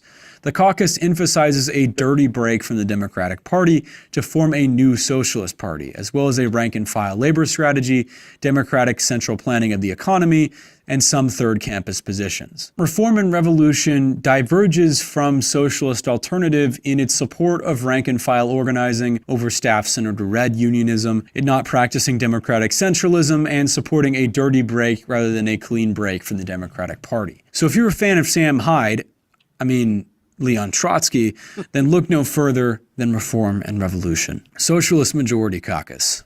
Socialist Majority Caucus, or SMC for short, is a moderate reformist caucus focused on electoral organizing. SMC is generally aligned with groundwork on most issues, except SMC places less emphasis on Green New Deal or eco-socialism in its actual organizing efforts. SMC most closely follows the realignment strategy and supports slightly looser discipline for elected officials than groundwork does.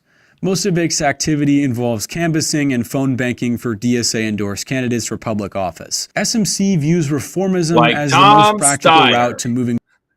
What now? Like Tom Steyer.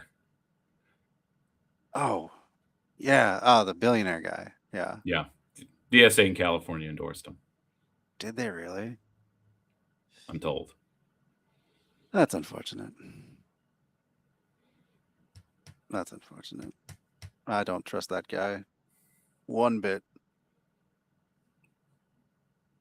Shouldn't trust any of the Democrats. Well, yeah, but like especially billionaire ones who, even though they pretend to, you can't give a straight answer, be class traders, you know. Oh, sure, yeah, billionaire tax, let's do it. Let's go. Yeah, I don't know, buddy. You're still a billionaire. Like, literally, put your money where your mouth is. Okay. Help your workers get more of that money. Do something. I don't know. Anything to not be a billionaire anymore, and maybe I would believe him, but yeah. No.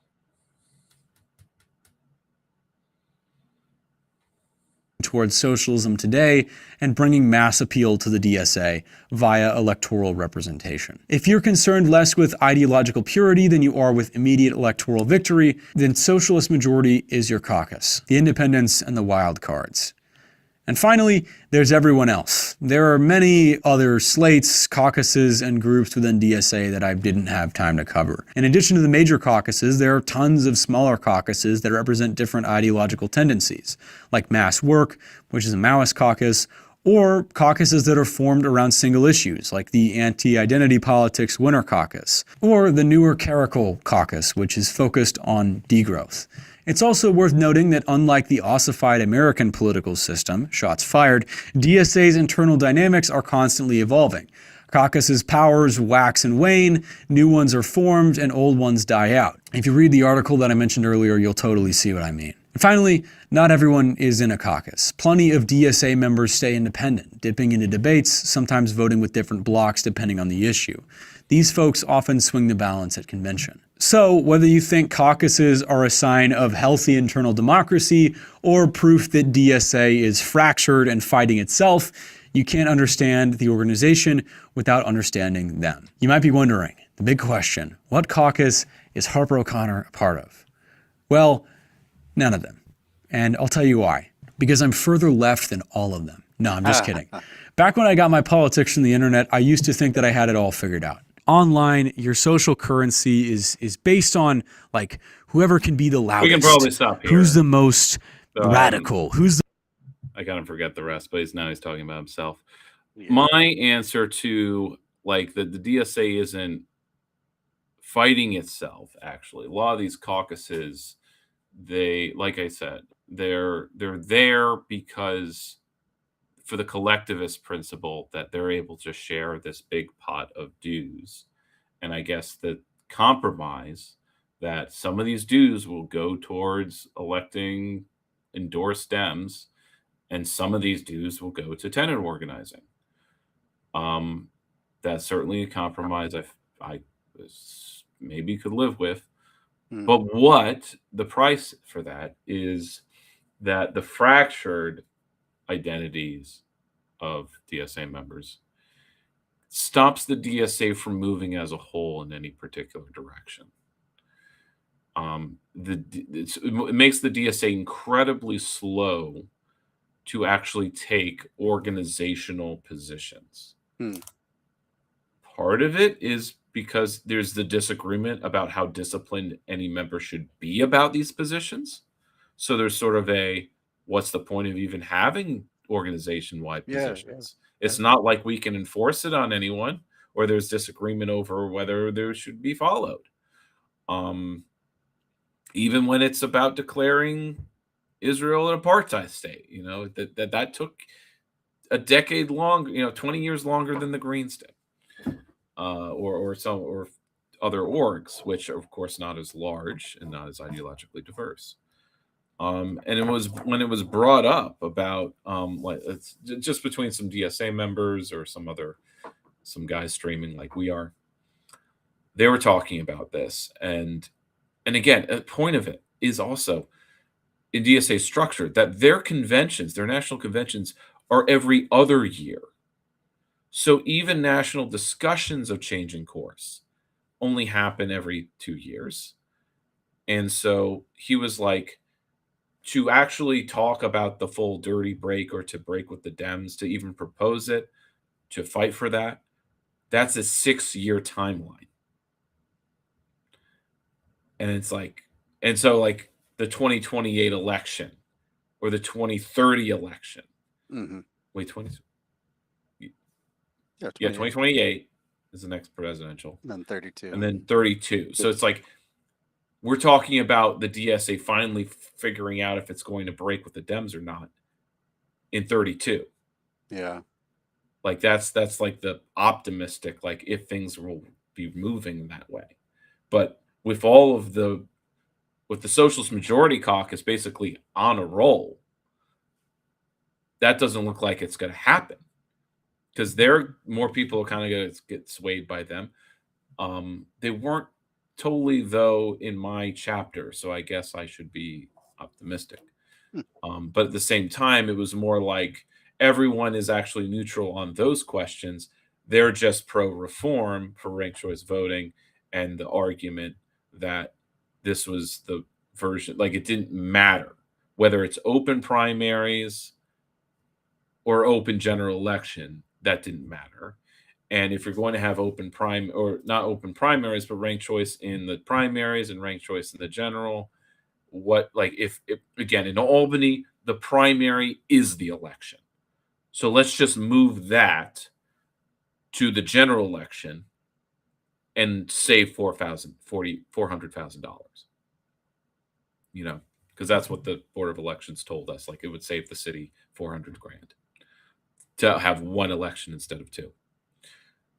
Or maybe it was $40,000, but I think it was 400,000. 400 sounds right. Yeah. And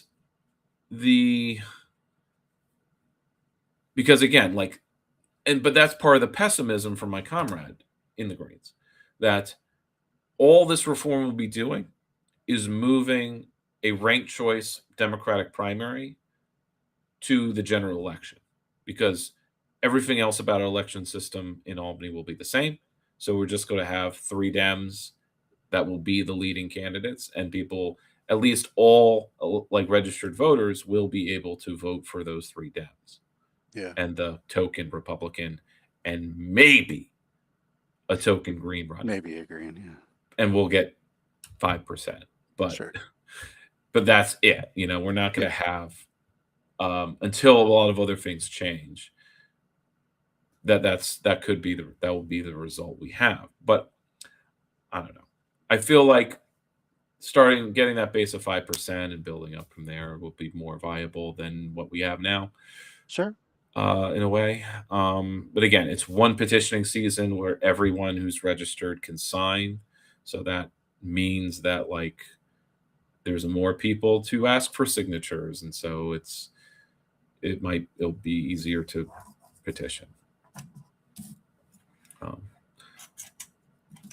I don't know. In some ways, it's actually could be bad, because at the moment, Democrats are gated within their primary and their registered voter base. But again, so many in Albany are registered Democrat so they can vote in the primary. So it would be interesting to see that, at least in Albany. See that dynamic shift, yeah. Maybe 20% of the registered voters will switch to Republican. Though they probably won't, because there'll still be the state and assembly and state senate level primaries. So, but again, those are usually uncontested. They're rarely contested, which is part of the, malaise where everyone's like, any change is okay with me. If it's, because it's just, this sucks. My ballot the ballot sucks. There's only like 3 races that are ever even have another name.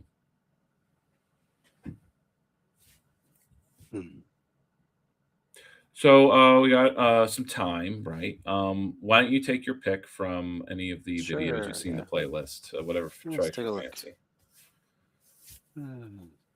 Campus.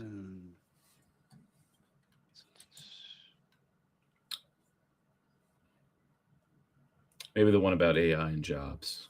That's kind of that's a mainstream video, but it's definitely, since data centers are a hot topic this month. Yeah.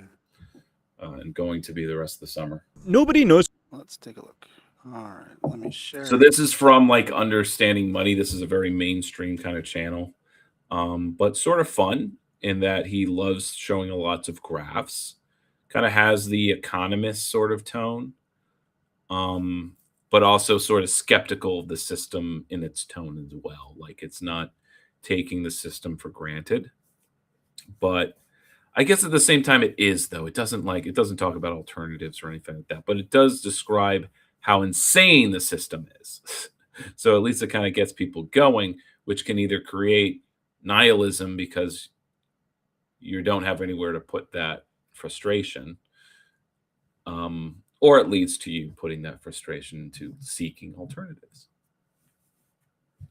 which hopefully the YouTube algorithm might do. Let's see.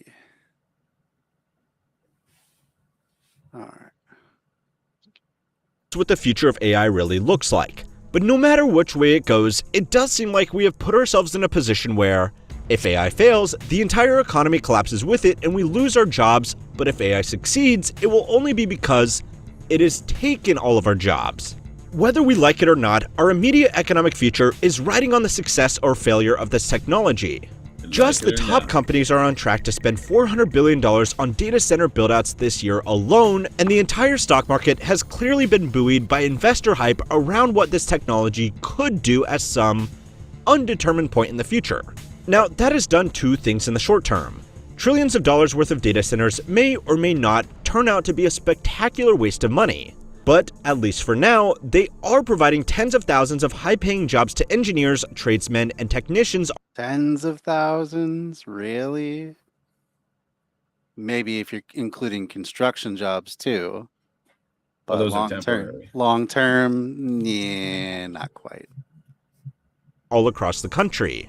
The same goes for the stock market. These impressive gains may or may not be backed by sustainable fundamentals. But, at least for now, people who have seen their portfolios double in value over the last 3 years are feeling pretty good about treating themselves to a bit of conspicuous consumption, helping to keep the rest of the economy afloat.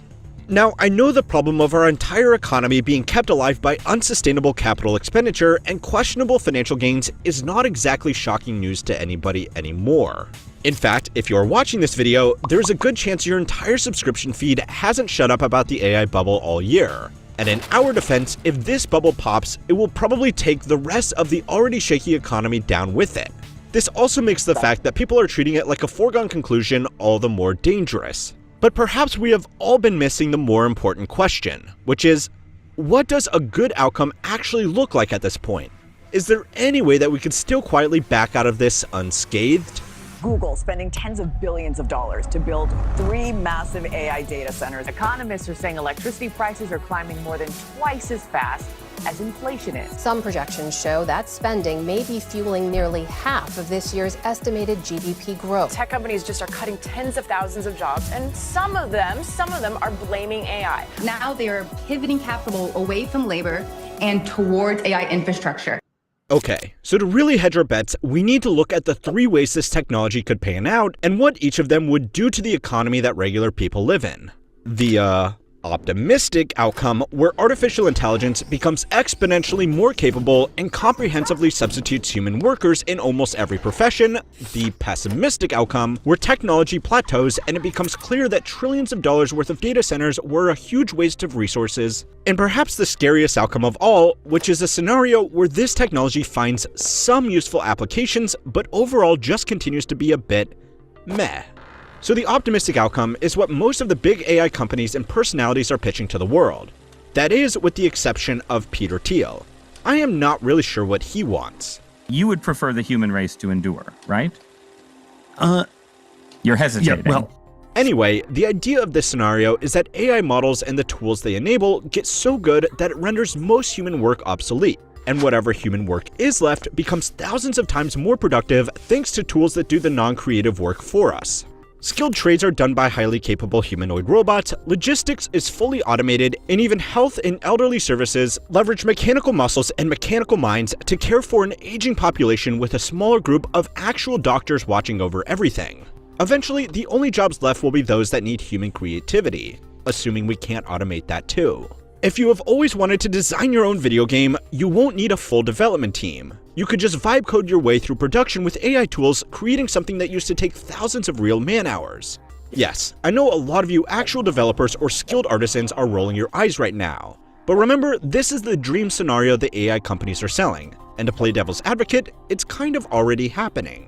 Even if you completely ignore the current focus on generative AI and robotics, there are hundreds of technologies that have already done the same thing. To use the example of making your own game again, there are modern development platforms and tools that have made it far easier for a single person to put together a pretty good game even working out of their bedroom. The same thing has happened across almost every industry in our economy. It's the reason why our Personally, I labor don't like productivity it. gets better and better. You say you don't like the plan? The whole games that are thrown together for cheap by yeah. like 5 people, like Roblox games. Right. I mean, my niece has access and is doing that, but Yeah. she's also a growing kid. But I don't know, it could be stunting her taste in gaming and what kind of like things she'll be interested in yes. later, like what kind of online stuff is she got to move to? Will she move down? Like, I don't know. She probably won't be game like many casual people. I don't think it's actually weird. It could be that like hardcore like gaming will actually not be a thing because it's been so diluted by like the slop or The slop or the is or the just really gonna or the dilute real or gaming is just like the really cheap stuff.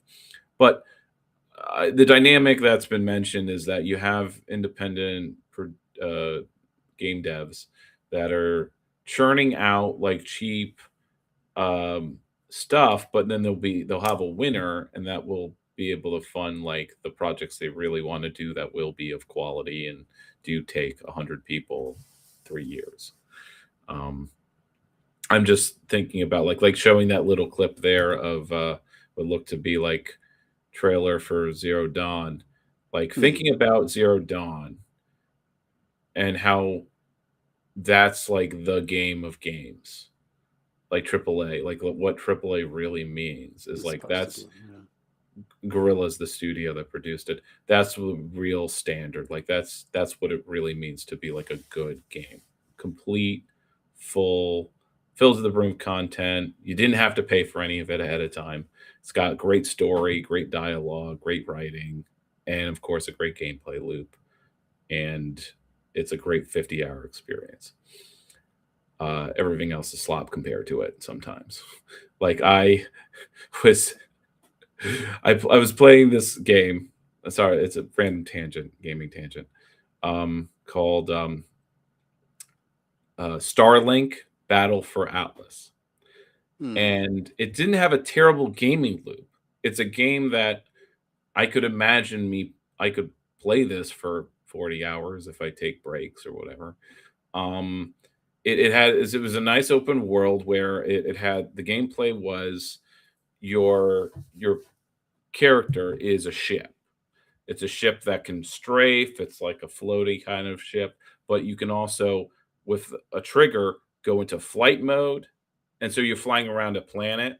Mhm. So it's like almost like a spore kind of scale where like, you're traversing this planet in like, if you're just flying straight for like, I don't know, 3 minutes.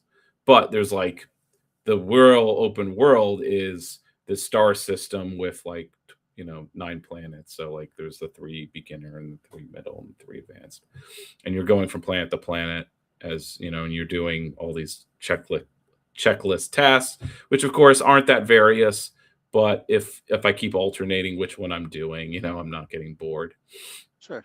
And the gameplay was kind of fun enough, but and there's characters and there's something of a story, but it's of course very weak. But the real problem with the game, so I did pick this up used for $10, okay, but you can't actually play the game until you spend another $20 in microtransactions, at least. So besides the first ship, like player, so all the ships have like a character attached to them, kind of like Overwatch, with traits and a special ability, but you're only given one for free. And that character is then you only have 3 weapons: fire weapon, ice weapon, and like a neutral chain gun weapon. There's all these other types of weapons. There's all these other things. And I'm playing 3 hours of this game, going like, hour and hour, like a few hours. And I'm waiting. We're like, wait, why am I not collecting any new weapons? Where are the other new weapons? I should be getting a new weapon by now. I'm literally on the 4th planet where now there are types of enemies where my weapons, I need the weapons types. It's like going to Pokemon and you're trying to fly a rock type and there's no water types. Right. Where's my water weapon, And it turns out it's paywalled. The weapons are paywalled. All the weapons are paywalled and all the other pilots are paywalled. Because I'm going through the story and all these other characters are being introduced. I'm like, okay, they're introduced. Why aren't they options when I go to the mothership? Oh, not playable, yeah. Shouldn't I be able to switch characters or something? Yeah. Turns out when I look it up, All paywalled. Oh, and they're in character packs. Now they're only $3 each or something, but again, it's like fuck off. It's the principle of the thing. Fuck off. Not a complete game. Because now I've literally hit a wall where it's like, this is too hard because I don't have the right tools. And it's because the game basically says, now you have to pay for weapons. It's ridiculous. I hate that model. So I guess I'm going to go back to Batman. Batman? Okay. Arkham Knight. That looked pretty cool. Problem is, because I taken so long to get a PS4 and to get the game I used, is in the intervening decade since this game came out, I watched a whole playthrough and to learn the story and stuff. So now it's like the gameplay is the only thing I'd be playing it for. Yeah. Everything else is now like I know it already. Sure. No reveals. Which also sort of happened with Assassin's Creed Syndicate. But I played through all of that and had a good time. So I should just tough it out and just do it. Cool. All right. Well, let's get back to how AI is destroying us. Almost every year, meaning for every hour that we work, we are producing more value. The optimistic view of new AI technology is that it will accelerate this trend so much that just a few hours of human labor, mostly to oversee the work of the machines, will produce enough value to give us a lifestyle we couldn't even dream of today. So yeah, even if we lose our 9-to-5 jobs, it won't really matter because there will be so much stuff getting made that only a minuscule amount of hours will need to be traded in return for everything you could ever need. In fact, for a lot of people, it could be so minimal that it's not really worth having any kind of formal employment at all. Everybody from Sam Altman to Jerome Powell has said the same thing about AI improving productivity, although admittedly with differing degrees of optimism. Assuming we can make enough energy to power it all. That is one of the keys they don't often address. And as far as natural gas productivity, it's like, oh yeah, all of this is totally fueled by natural gas, and it doesn't have to be on the grid. It can be, they're just building power plants adjacent to the data centers. Yeah, that's the new trend. Build entirely new power plants. Itself isn't inherently wrong, but there is a small problem. Worker productivity has already increased by a lot for a number of reasons, including technology. But for at least 50 years, almost none of that increase has resulted in higher compensation for regular workers. So then, why would this time be any different? Well, the big AI players actually do have some answers to this obvious question, but these talking points need to be considered alongside some logical ironies that would almost be funny if they weren't so important. So it's time to learn how money works to find out if there is any way for AI to develop that actually ends up well for regular people who are along for the ride. This week's video is sponsored by Brilliant, the platform that helps you unlock the problem solver Python course. But I've also been they've added a ton of new So learn the code. The labor market with people who are willing to accept lower wages for the same job. Some people point to women entering the workforce, which also increase the total supply of workers. Some people point to outsourcing high labor industries like manufacturing, or technologies like computer systems that made the same amount of clerical work possible with a far smaller team. Then, of course, other people will say it's because labor unions were crippled in the early 1980s, which made it harder for workers to negotiate collectively and turn the jobs market into every man for themselves. Now, the reality is that it was probably a little bit of everything, because they all effectively did the same thing. Businesses got access to a greater supply of labor than they demanded, and without any negotiating power, that pushed labor prices down. That's seeing all the AI symptoms is really as just being the cause. That's seeing all the symptoms as being the illness. Because you don't show that graph multiple times where the diversion happens in 71 and then say it was deunionization in the 80s or women entering the workforce in the 70s. It's like, no, those things were happening after the deviation. What happened in the deviation? It was the capitalist class switched from productive capital to financial capital as the means of profit making. So thus, worker power devolved instantaneously. Women had to enter the workforce, and then the economy had to deunionize. These are prerequisites to maintain profitability. Same with investing in tech and information technology. All the information technology, the computerization, the internet, our gaming, all outgrowths from the means of profitability, which kind of sucks in the long term, thinking about how the thing that, gaming, but again, it's like alternative reality of manufacturing holds, but again, it's not going to. The laws of capitalism are that manufacturing develops until it's not profitable anymore, and then it switches to financialization, and then until that's not profitable anymore, which we are coming to, and then we'll switch to manufacturing. I'm talking about not we, the US, but we, the global system, because the BRICS rise is them developing manufacturing and being profitable. They're capitalist class anyway. Yeah. Another technology that will mean businesses demand fewer employees to perform the same operations, and something that reduces negotiating power as well. A report published by the executive outplacement firm Challenger, Gray & Christmas tracks layoff announcements and categorizes them by type. This year, outside of federal worker layoffs from Doge, the #1 reason cited for layoffs was a cost-cutting shift towards AI. In total, since the firm started tracking this category of layoffs in 2023, more than 150,000 job losses have been directly attributed to this technology. Now, I know what you're about to say. Yes, a lot of companies are just claiming that they are doing layoffs because of AI, when really they just want an investor-friendly way of saying that they are cutting costs.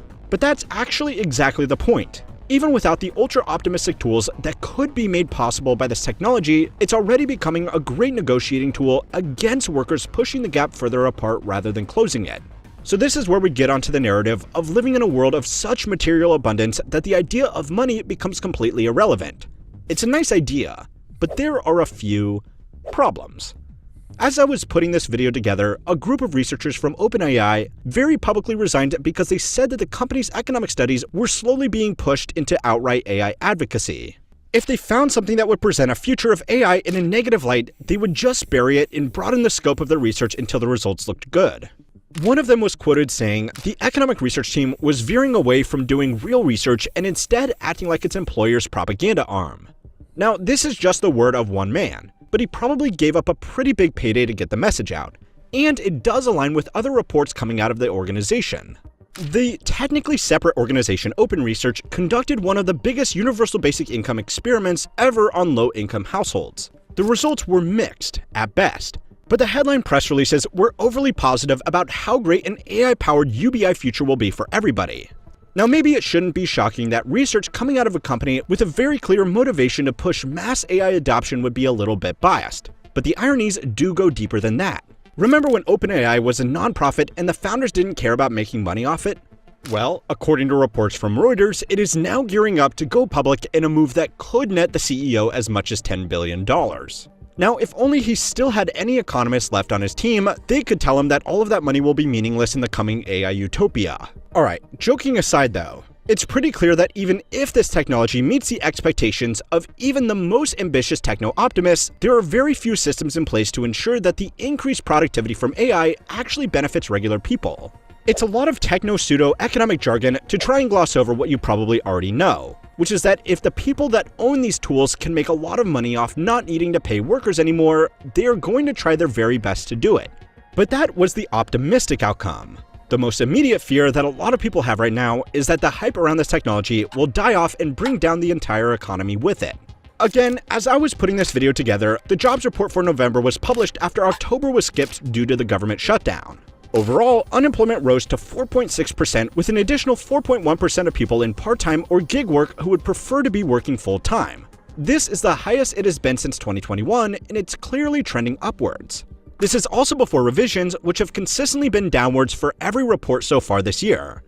It's not great, but the numbers have been helped a lot by three standout categories. The first two were healthcare and social services, primarily to look after an aging and ailing population. The third category was construction, specifically specialized non-residential construction, or in plain English, all of those data centers. This was something that the BLS explicitly highlighted in its March report and has only become more relevant as the rate of data center buildouts accelerates and other government infrastructure projects are scaled back. Now, eventually this will be a problem because, theoretically, we are going to slow down on building these data centers at some point before we turn our entire solar system into a Matryoshka brain. So there's still like a lot of things. Like, I would love to go build a Dyson sphere on the solar system and like, you know, make the world's gigantic data center with the entire energy output of the sun. But obviously we can't do that right now, so that one has to like wait a couple decades. Okay, my mistake. Well, at least for the next few decades, I guess. Anyway, the total employment up and down the supply chain for these buildouts is very hard to precisely calculate, but it is in the hundreds of thousands according to most industry estimates. A lot of this construction is also taking place in remote rural areas where these companies have been able to lobby for favorable local tax and regulatory treatments. And now, it's that hot. whole game is a separate problem. Yeah, that doesn't really help their problem of generating so much heat and needing so much water to cool them, does it? But it's just a place to store capital. That's what it really is. So Yeah. it doesn't really matter if they're effective. That's what's funny and terrible about it. Yeah, I can see how that would be. So the interesting thing about the pitch by the British firm that was proposing a data center in my city, but they're proposing it. Their proposal is only at the level of asking or telling the power grid that like 150 megawatts is their application. It's an application of sorts. So they haven't made any formal proposal. They're just testing the waters right now for a tech campus that happens to be part data center. That's their pitch. It's like, it's not just a data center, even though it's 150 megawatts, but rather they're saying it'll be up to 150 megawatts. Really, it's just going to be a normal 10 megawatt, but we'll ramp up. We want the ability to ramp up the size of it because we want to be the data center for every possible client in the region. You know, you like hospitals, right? You like everything else that uses data centers, right? You know, because most institutions do. And right now, like their pitch is like, really, it's like all they have to use data centers a state away. That's more energy. Why not have it close by? Close by. It's interesting that the only data center that actually exists in my Tri-City area is just one 10 megawatt data center that's part of an existing tech campus across the river. And it said it's for its client is MetLife Insurance. Life insurance, huh? Now, I'm not sure why MetLife Insurance buys the data center there. Maybe it just happens to be a data center, and that happens to be the client they snagged. But if like, okay, if there isn't like, but again, why haven't more of those 10 megawatt data centers? Because these are the kind that have been built in the last 20 years. They're part of the internet infrastructure, right? So it's just like there's that whole like, okay, well, this is the level of infrastructure for the things we like the internet, assuming we like the internet. 10 megawatt data centers for institutions, whether they be hospitals, college campuses, the things you need for the medical research, the good things. But the AI data centers use 50 megawatts or 100 megawatts. It's ridiculous. It's why it's causing these spikes. And they're all being built everywhere, apparently, as the B-roll is showing. It is B-roll. Yeah.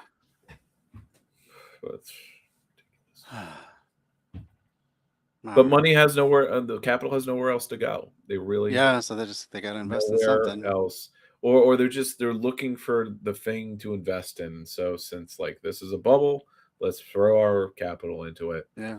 And it's interesting that it brought to mind how like the stock market crash of 1929 was kind of in the middle of the big capitalist crisis. Like it wasn't the start of it. Our U.S. history kind of curriculum kind of talks about it like that. Like everything in America was fine economically until then, but things were really rocky and stagnant, at least in the global system. I think that's the difference. In the U.S. system, it didn't reach the U.S. until 29. But this was because like we weren't the global leader yet, but England was losing its leadership of the global economy. And it had for the last 15 years. So, or at least since 1919. And so it took like 10 years of like random things happening for things to shift, because you still had the UK acting like it had control of the global economy. But now the US actually owned a bunch of debt from, like, the UK owed the US a lot of debt for the war, which is why they had to take reparations from Germany so hard. It was to pay bills to the US. So they weren't in control anymore, even though they were acting like it. And it's why when they came to fight another big war, they actually couldn't. Yeah. They're completely like, Fair enough. Okay. That I know that the old team over at Micro is actually making a video on, so I am not going to steal their thunder on exactly how messed up this can all get. But the point is, as it relates to employment, a lot of on-the-site workers doing this construction are only in these locations while build-outs are happening. That's very stimulating to the local economy for the 2 years it takes to get these facilities online. But if it slows down nationwide, it could have broader employment impacts beyond just the workers directly in the supply chain.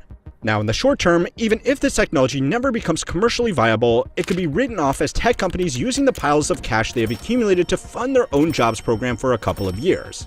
It would be like if the wealthy old man from up the road paid you and your friends $1 million to dig a giant hole in his backyard. Would there have been a better way to use those resources? Probably. But it wouldn't cause any other ongoing problems, right? Well, it might actually, and we will get to that. But right now, the concern is about the existing problems it is covering up. $400 billion in capital expenditure this year alone is a pretty big economic stimulus. Nationwide, according to data from Bloomberg and Renaissance Macro, company spending on AI is now contributing more to GDP growth than consumer spending. that money is ultimately flowing from the big bank accounts of big tech firms and investment funds into the hands of thousands of businesses, suppliers, and workers.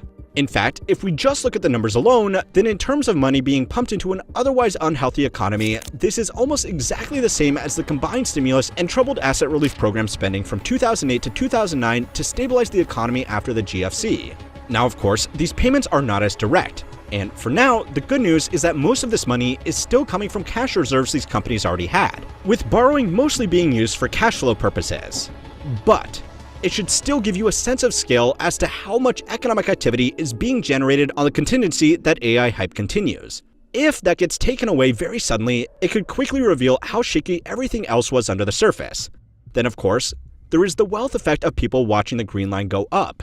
A lot of retirees and independently wealthy households have seen their investment portfolios almost double over just the last 5 years, which means that they have been a lot happier to spend conspicuously. This spending may be very uneven, This is only the top but in theory 10%, at least, someone renovating their vacation home or right? It's not people with like 401ks, though it's, I guess, seemed to be trickling down in that way. But I was just listening to someone talking about 401ks being like, the private. Oh, sorry. I think it was non-compete actually. Yeah, non-compete just did a video. He still comes up on my feed sometimes. Debunking the latest techno-fascist scam. They're talking about they're going from universal basic income to universal basic capital, which is just them saying we'll give everyone tech stocks. So everyone feels like we'll be part owners of this bubble. And we'll be benefiting. We'll see part of the pie. As with everybody else. We'll be given stocks, but I think the fine print will be we won't be allowed to sell it off. That'd be pretty. Which, by the way, is what non-compete points out is that throughout modern history, capitalists have always been trying to get working class to buy in by having stock ownership being part of the concessions to the working class. It was part of my readings on my show where I covered that there were some articles. I forget what the source was. I think it was the Atlantic, or it was about how like Elizabeth Warren and Hillary Clinton were like made it part of their platform for worker ownership, but worker ownership just means stock options. And I was sort of like, and so by that metric, worker ownership was increasing in the US, and it's by factors of millions of people, and it's on the rise. And I'm like, what are they talking about? And I'm like, oh, they're just talking about stock options or the employee stock ownership program, ESOP. I'm like, oh, well, that's not control. That's not management. That's not autonomy. It's not political power. It's not even that much of a benefit, especially if you're not allowed to sell it, or if there's a big penalty to you selling. There's all this fine print involved. Same like with IRAs and 401ks. But it's, again, these are retirement plans, but it's privatized retirement, right? Which makes it not as good as a public pension. It could never be as good. Yeah, there wouldn't be as much profit if it was as good. All right, moving on. Tier 6 was buying a fifth sports car. Oh, I'm sorry, what was that? So in New York, Tier 6, which the tier I'm in, the state retirement system for state workers, was fixed. I'll have to look at the fine print. Essentially, it just means like if you work for 30 years, you can retire at 58 or something like that. But it's like, well, I started working kind of late. So if I work for 30 years, I'm retiring. Still retirement age anyway. 68. Yeah, I'm still at normal retirement age. So it's fixed. It's fixed for the people who start in their 20s now. But they will have to work 30 years from their 20s to their 50s. And I don't know if the New York economy is going to have, like, of course, all of us know that our future is it's such a dichotomy of like, you have these things fixed that are like predicated that there's a future. that Yeah. we're being promised. Yeah. So at least New York State is promising, like New York's as a state worker, I'm promised a future. Uh-huh.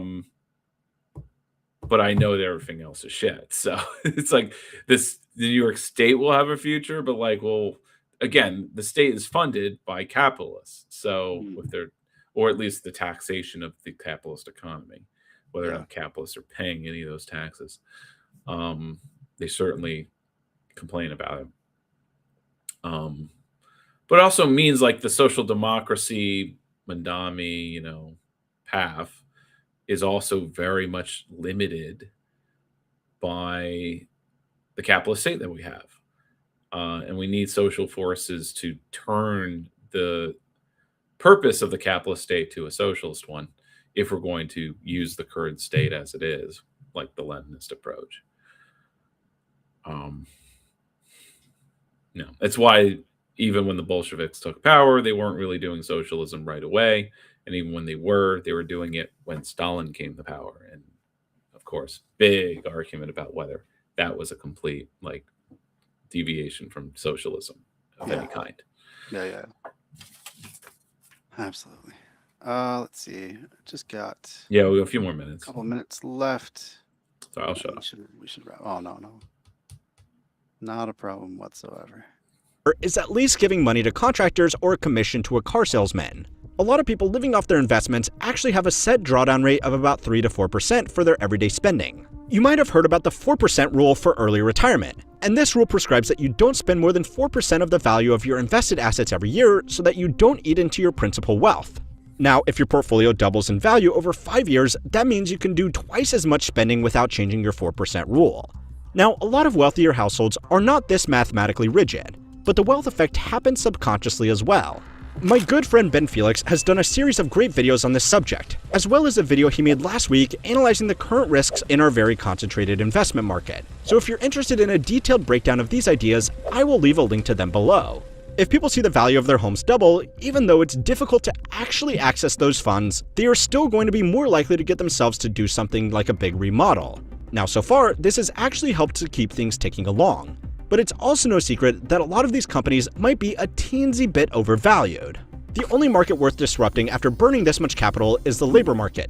Even a small slice out of the $12 trillion worth of annual payroll could recoup these costs pretty quickly. But without that, investors are only going to have so much patience. Even then, it's not exactly this straightforward. One of the biggest ironies in this push to automate jobs is that the tech bros are trying to automate jobs that barely make any money in the first place. Uber drivers subsidize the wear, tear, and depreciation of their cars, and the taxpayer frequently subsidizes warehouse workers with food stamps. The financial reality behind taking these kinds of jobs with expensive technology is questionable at best. And if too many people start asking those questions, that could be a problem. If these values are reconsidered in a major way, then both infrastructure spending and investment-fueled household spending would fall simultaneously, seriously hurting employment. We have always wanted Green Line to go up, but never before has so much real employment depended on it. If this technology does turn out to be everything investors are hoping for, it's going to take our jobs. And if it becomes clear it can't do that, it will very likely crash a very frothy and concentrated market. And we are going to lose our jobs. It sounds pretty bad, right? Well, there is actually a third option. It's almost become the assumption that this will all end spectacularly, but there isn't actually any guarantee of that.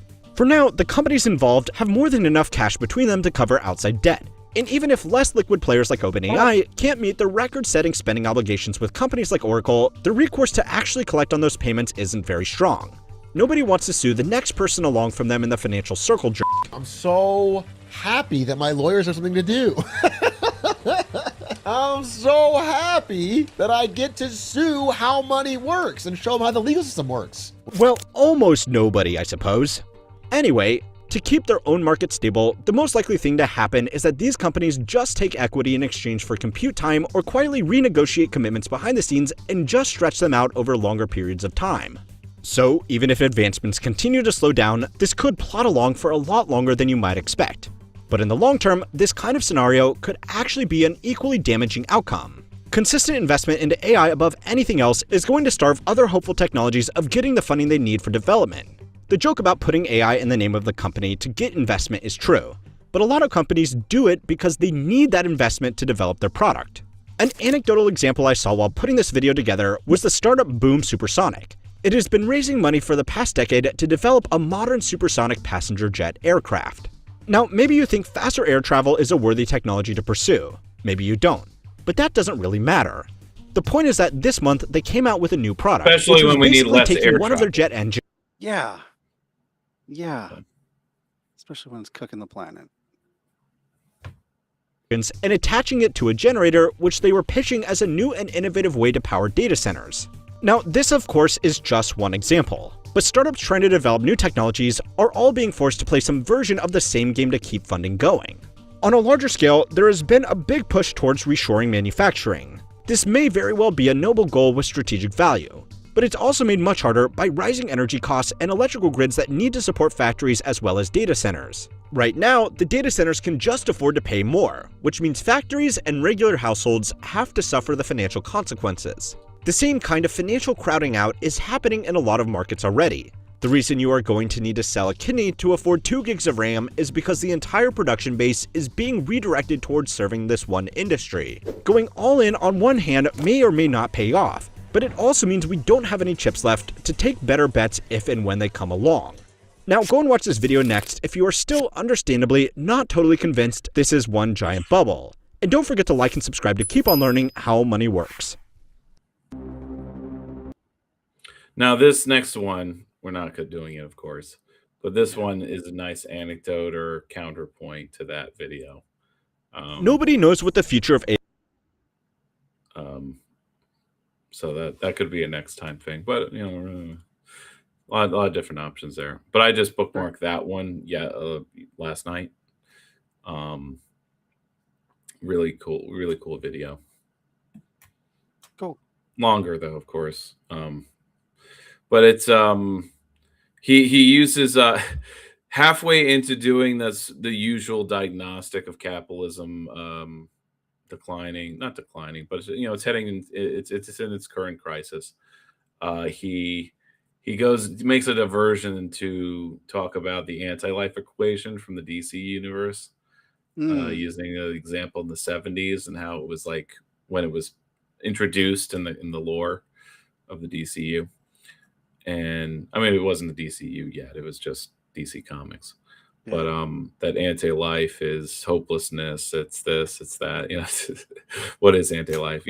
Anti-life is being like a zombie, and having no being so hopeless that you have no will to resist any authority, so you just follow them blindly, which is just fascism, or at least they were working off of that. So he uses that as sort of like just a midpoint to talk about the crisis. And I forget how he ends the video. It wasn't too uplifting, or it wasn't he didn't end with like a degrowth pitch, or did he? I kind of forget. I'll have to rewatch it.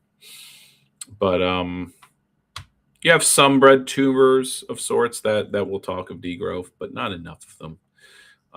It's definitely a sort of again, a nexus point. Maybe we could do that more degrowth content to discuss that. That'd be good, because I think a lot of the leftists that I've seen talk about it don't really have a good handle of what it even means.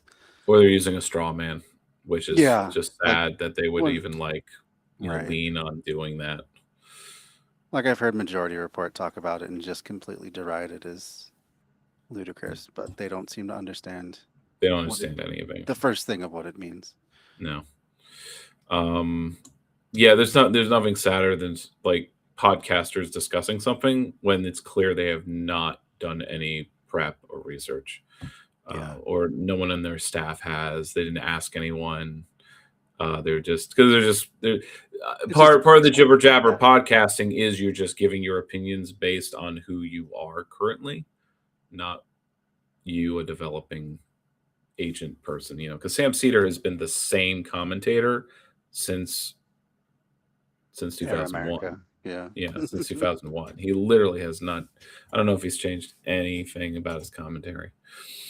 But it's sort of like that consistency, of course, is what helps you keep an audience over the years. He just had this rotating, younger people who are more radical than him including That's one Michael. thing have appreciated about him is the talent that he does farm up. But then they'll eventually kind of talk like Blue MAGA at the same time, or they'll just say eco-modernist things that frustrate me, or they'll have a very limited breadth of leftist theory and policy. So, but again, how to mainstream diverse leftist views, or what is it? Heterodox leftism, how to mainstream that. It needs to work. It has to be shown to work, and for that we need, there needs to be enough people working on it in a context where it's workable. So it's like, since Green Party politics isn't really workable in New York, even though feels like we're a strong state chapter, but at the same time, it's like, well, we really don't win any. Like, we're not winning like California Greens or in Oregon or Maine. There's other, like, where Greens are elected locally, it's like it's in other places. New Jersey runs more people than us. I don't know if they win many races, but they do win some mayorships or something. But again, it is dependent on like kind of personality more, right? Not that there's a robust party infrastructure that can just. But it's interesting to note that the Mamdani campaign, I think, the more I read about how he rose, is that with the DSA chapter support alone, his campaign was like, that's when it was at 1%. It only went viral or grew when there were non-DSA involved coalition building, and that only occurred because he got virally popular with the kind of Instagram and TikTok content he was making. So the lesson of the Mamdani campaign that I actually hear more than not is actually the sort of media viral campaign lesson, that you make the right cool videos, and that's what gets you the social base to then, and in the attention to then start making coalition partners and all that other good stuff, and all the good politics he was doing and his team. And then you win the primary, but then your team becomes like half Democratic entries and insiders. So it's sort of like, but you do that so that you don't lose the general election, because that's not ranked choice, and if you're going to become again, you need more Democrats on your side than just the opposition Democrats, or whatever you won the primary with.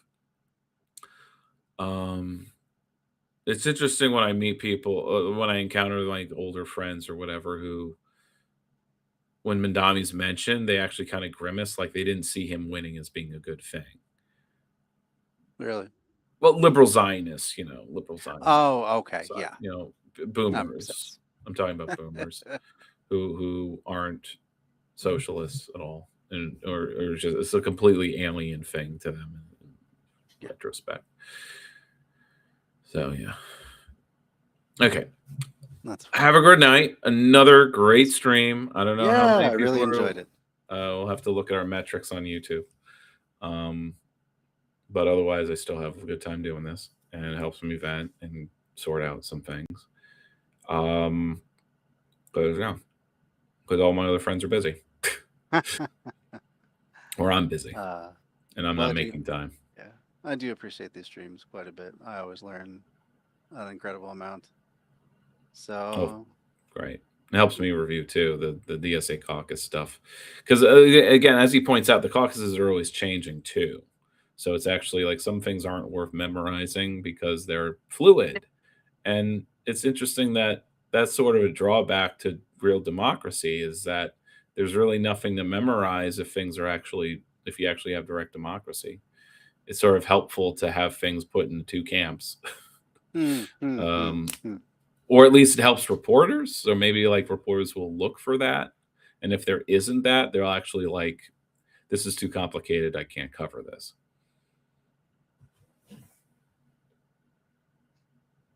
Yeah. All right. All right. Well, good night. Yeah, have a good one.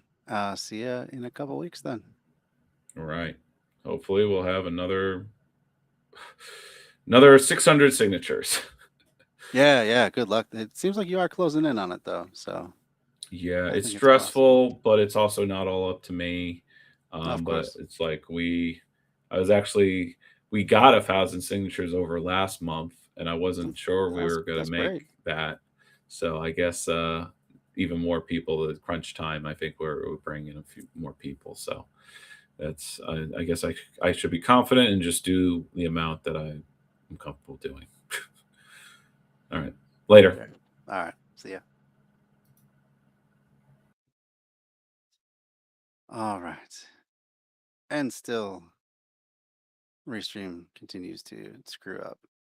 And yeah, just take my take my photo away altogether. I don't know what is going on tonight. This is incredibly annoying. Thanks to anyone who stuck on this long. This has been a very stressful stream in terms of technical difficulties. I really just do think it's my poor internet. I don't know what is happening, but I'm gonna have to get after Xfinity on that. See if they can figure it out. Because I really hate those interruptions. Do appreciate Dan for staying on and keeping the stream going during that time, but man, that sucked. Just waiting to have the internet figure out whatever's going wrong with it. Well, that's going to do it for me tonight. As always, if you enjoyed this and you know someone who might like the stream, there is that QR code in the upper right.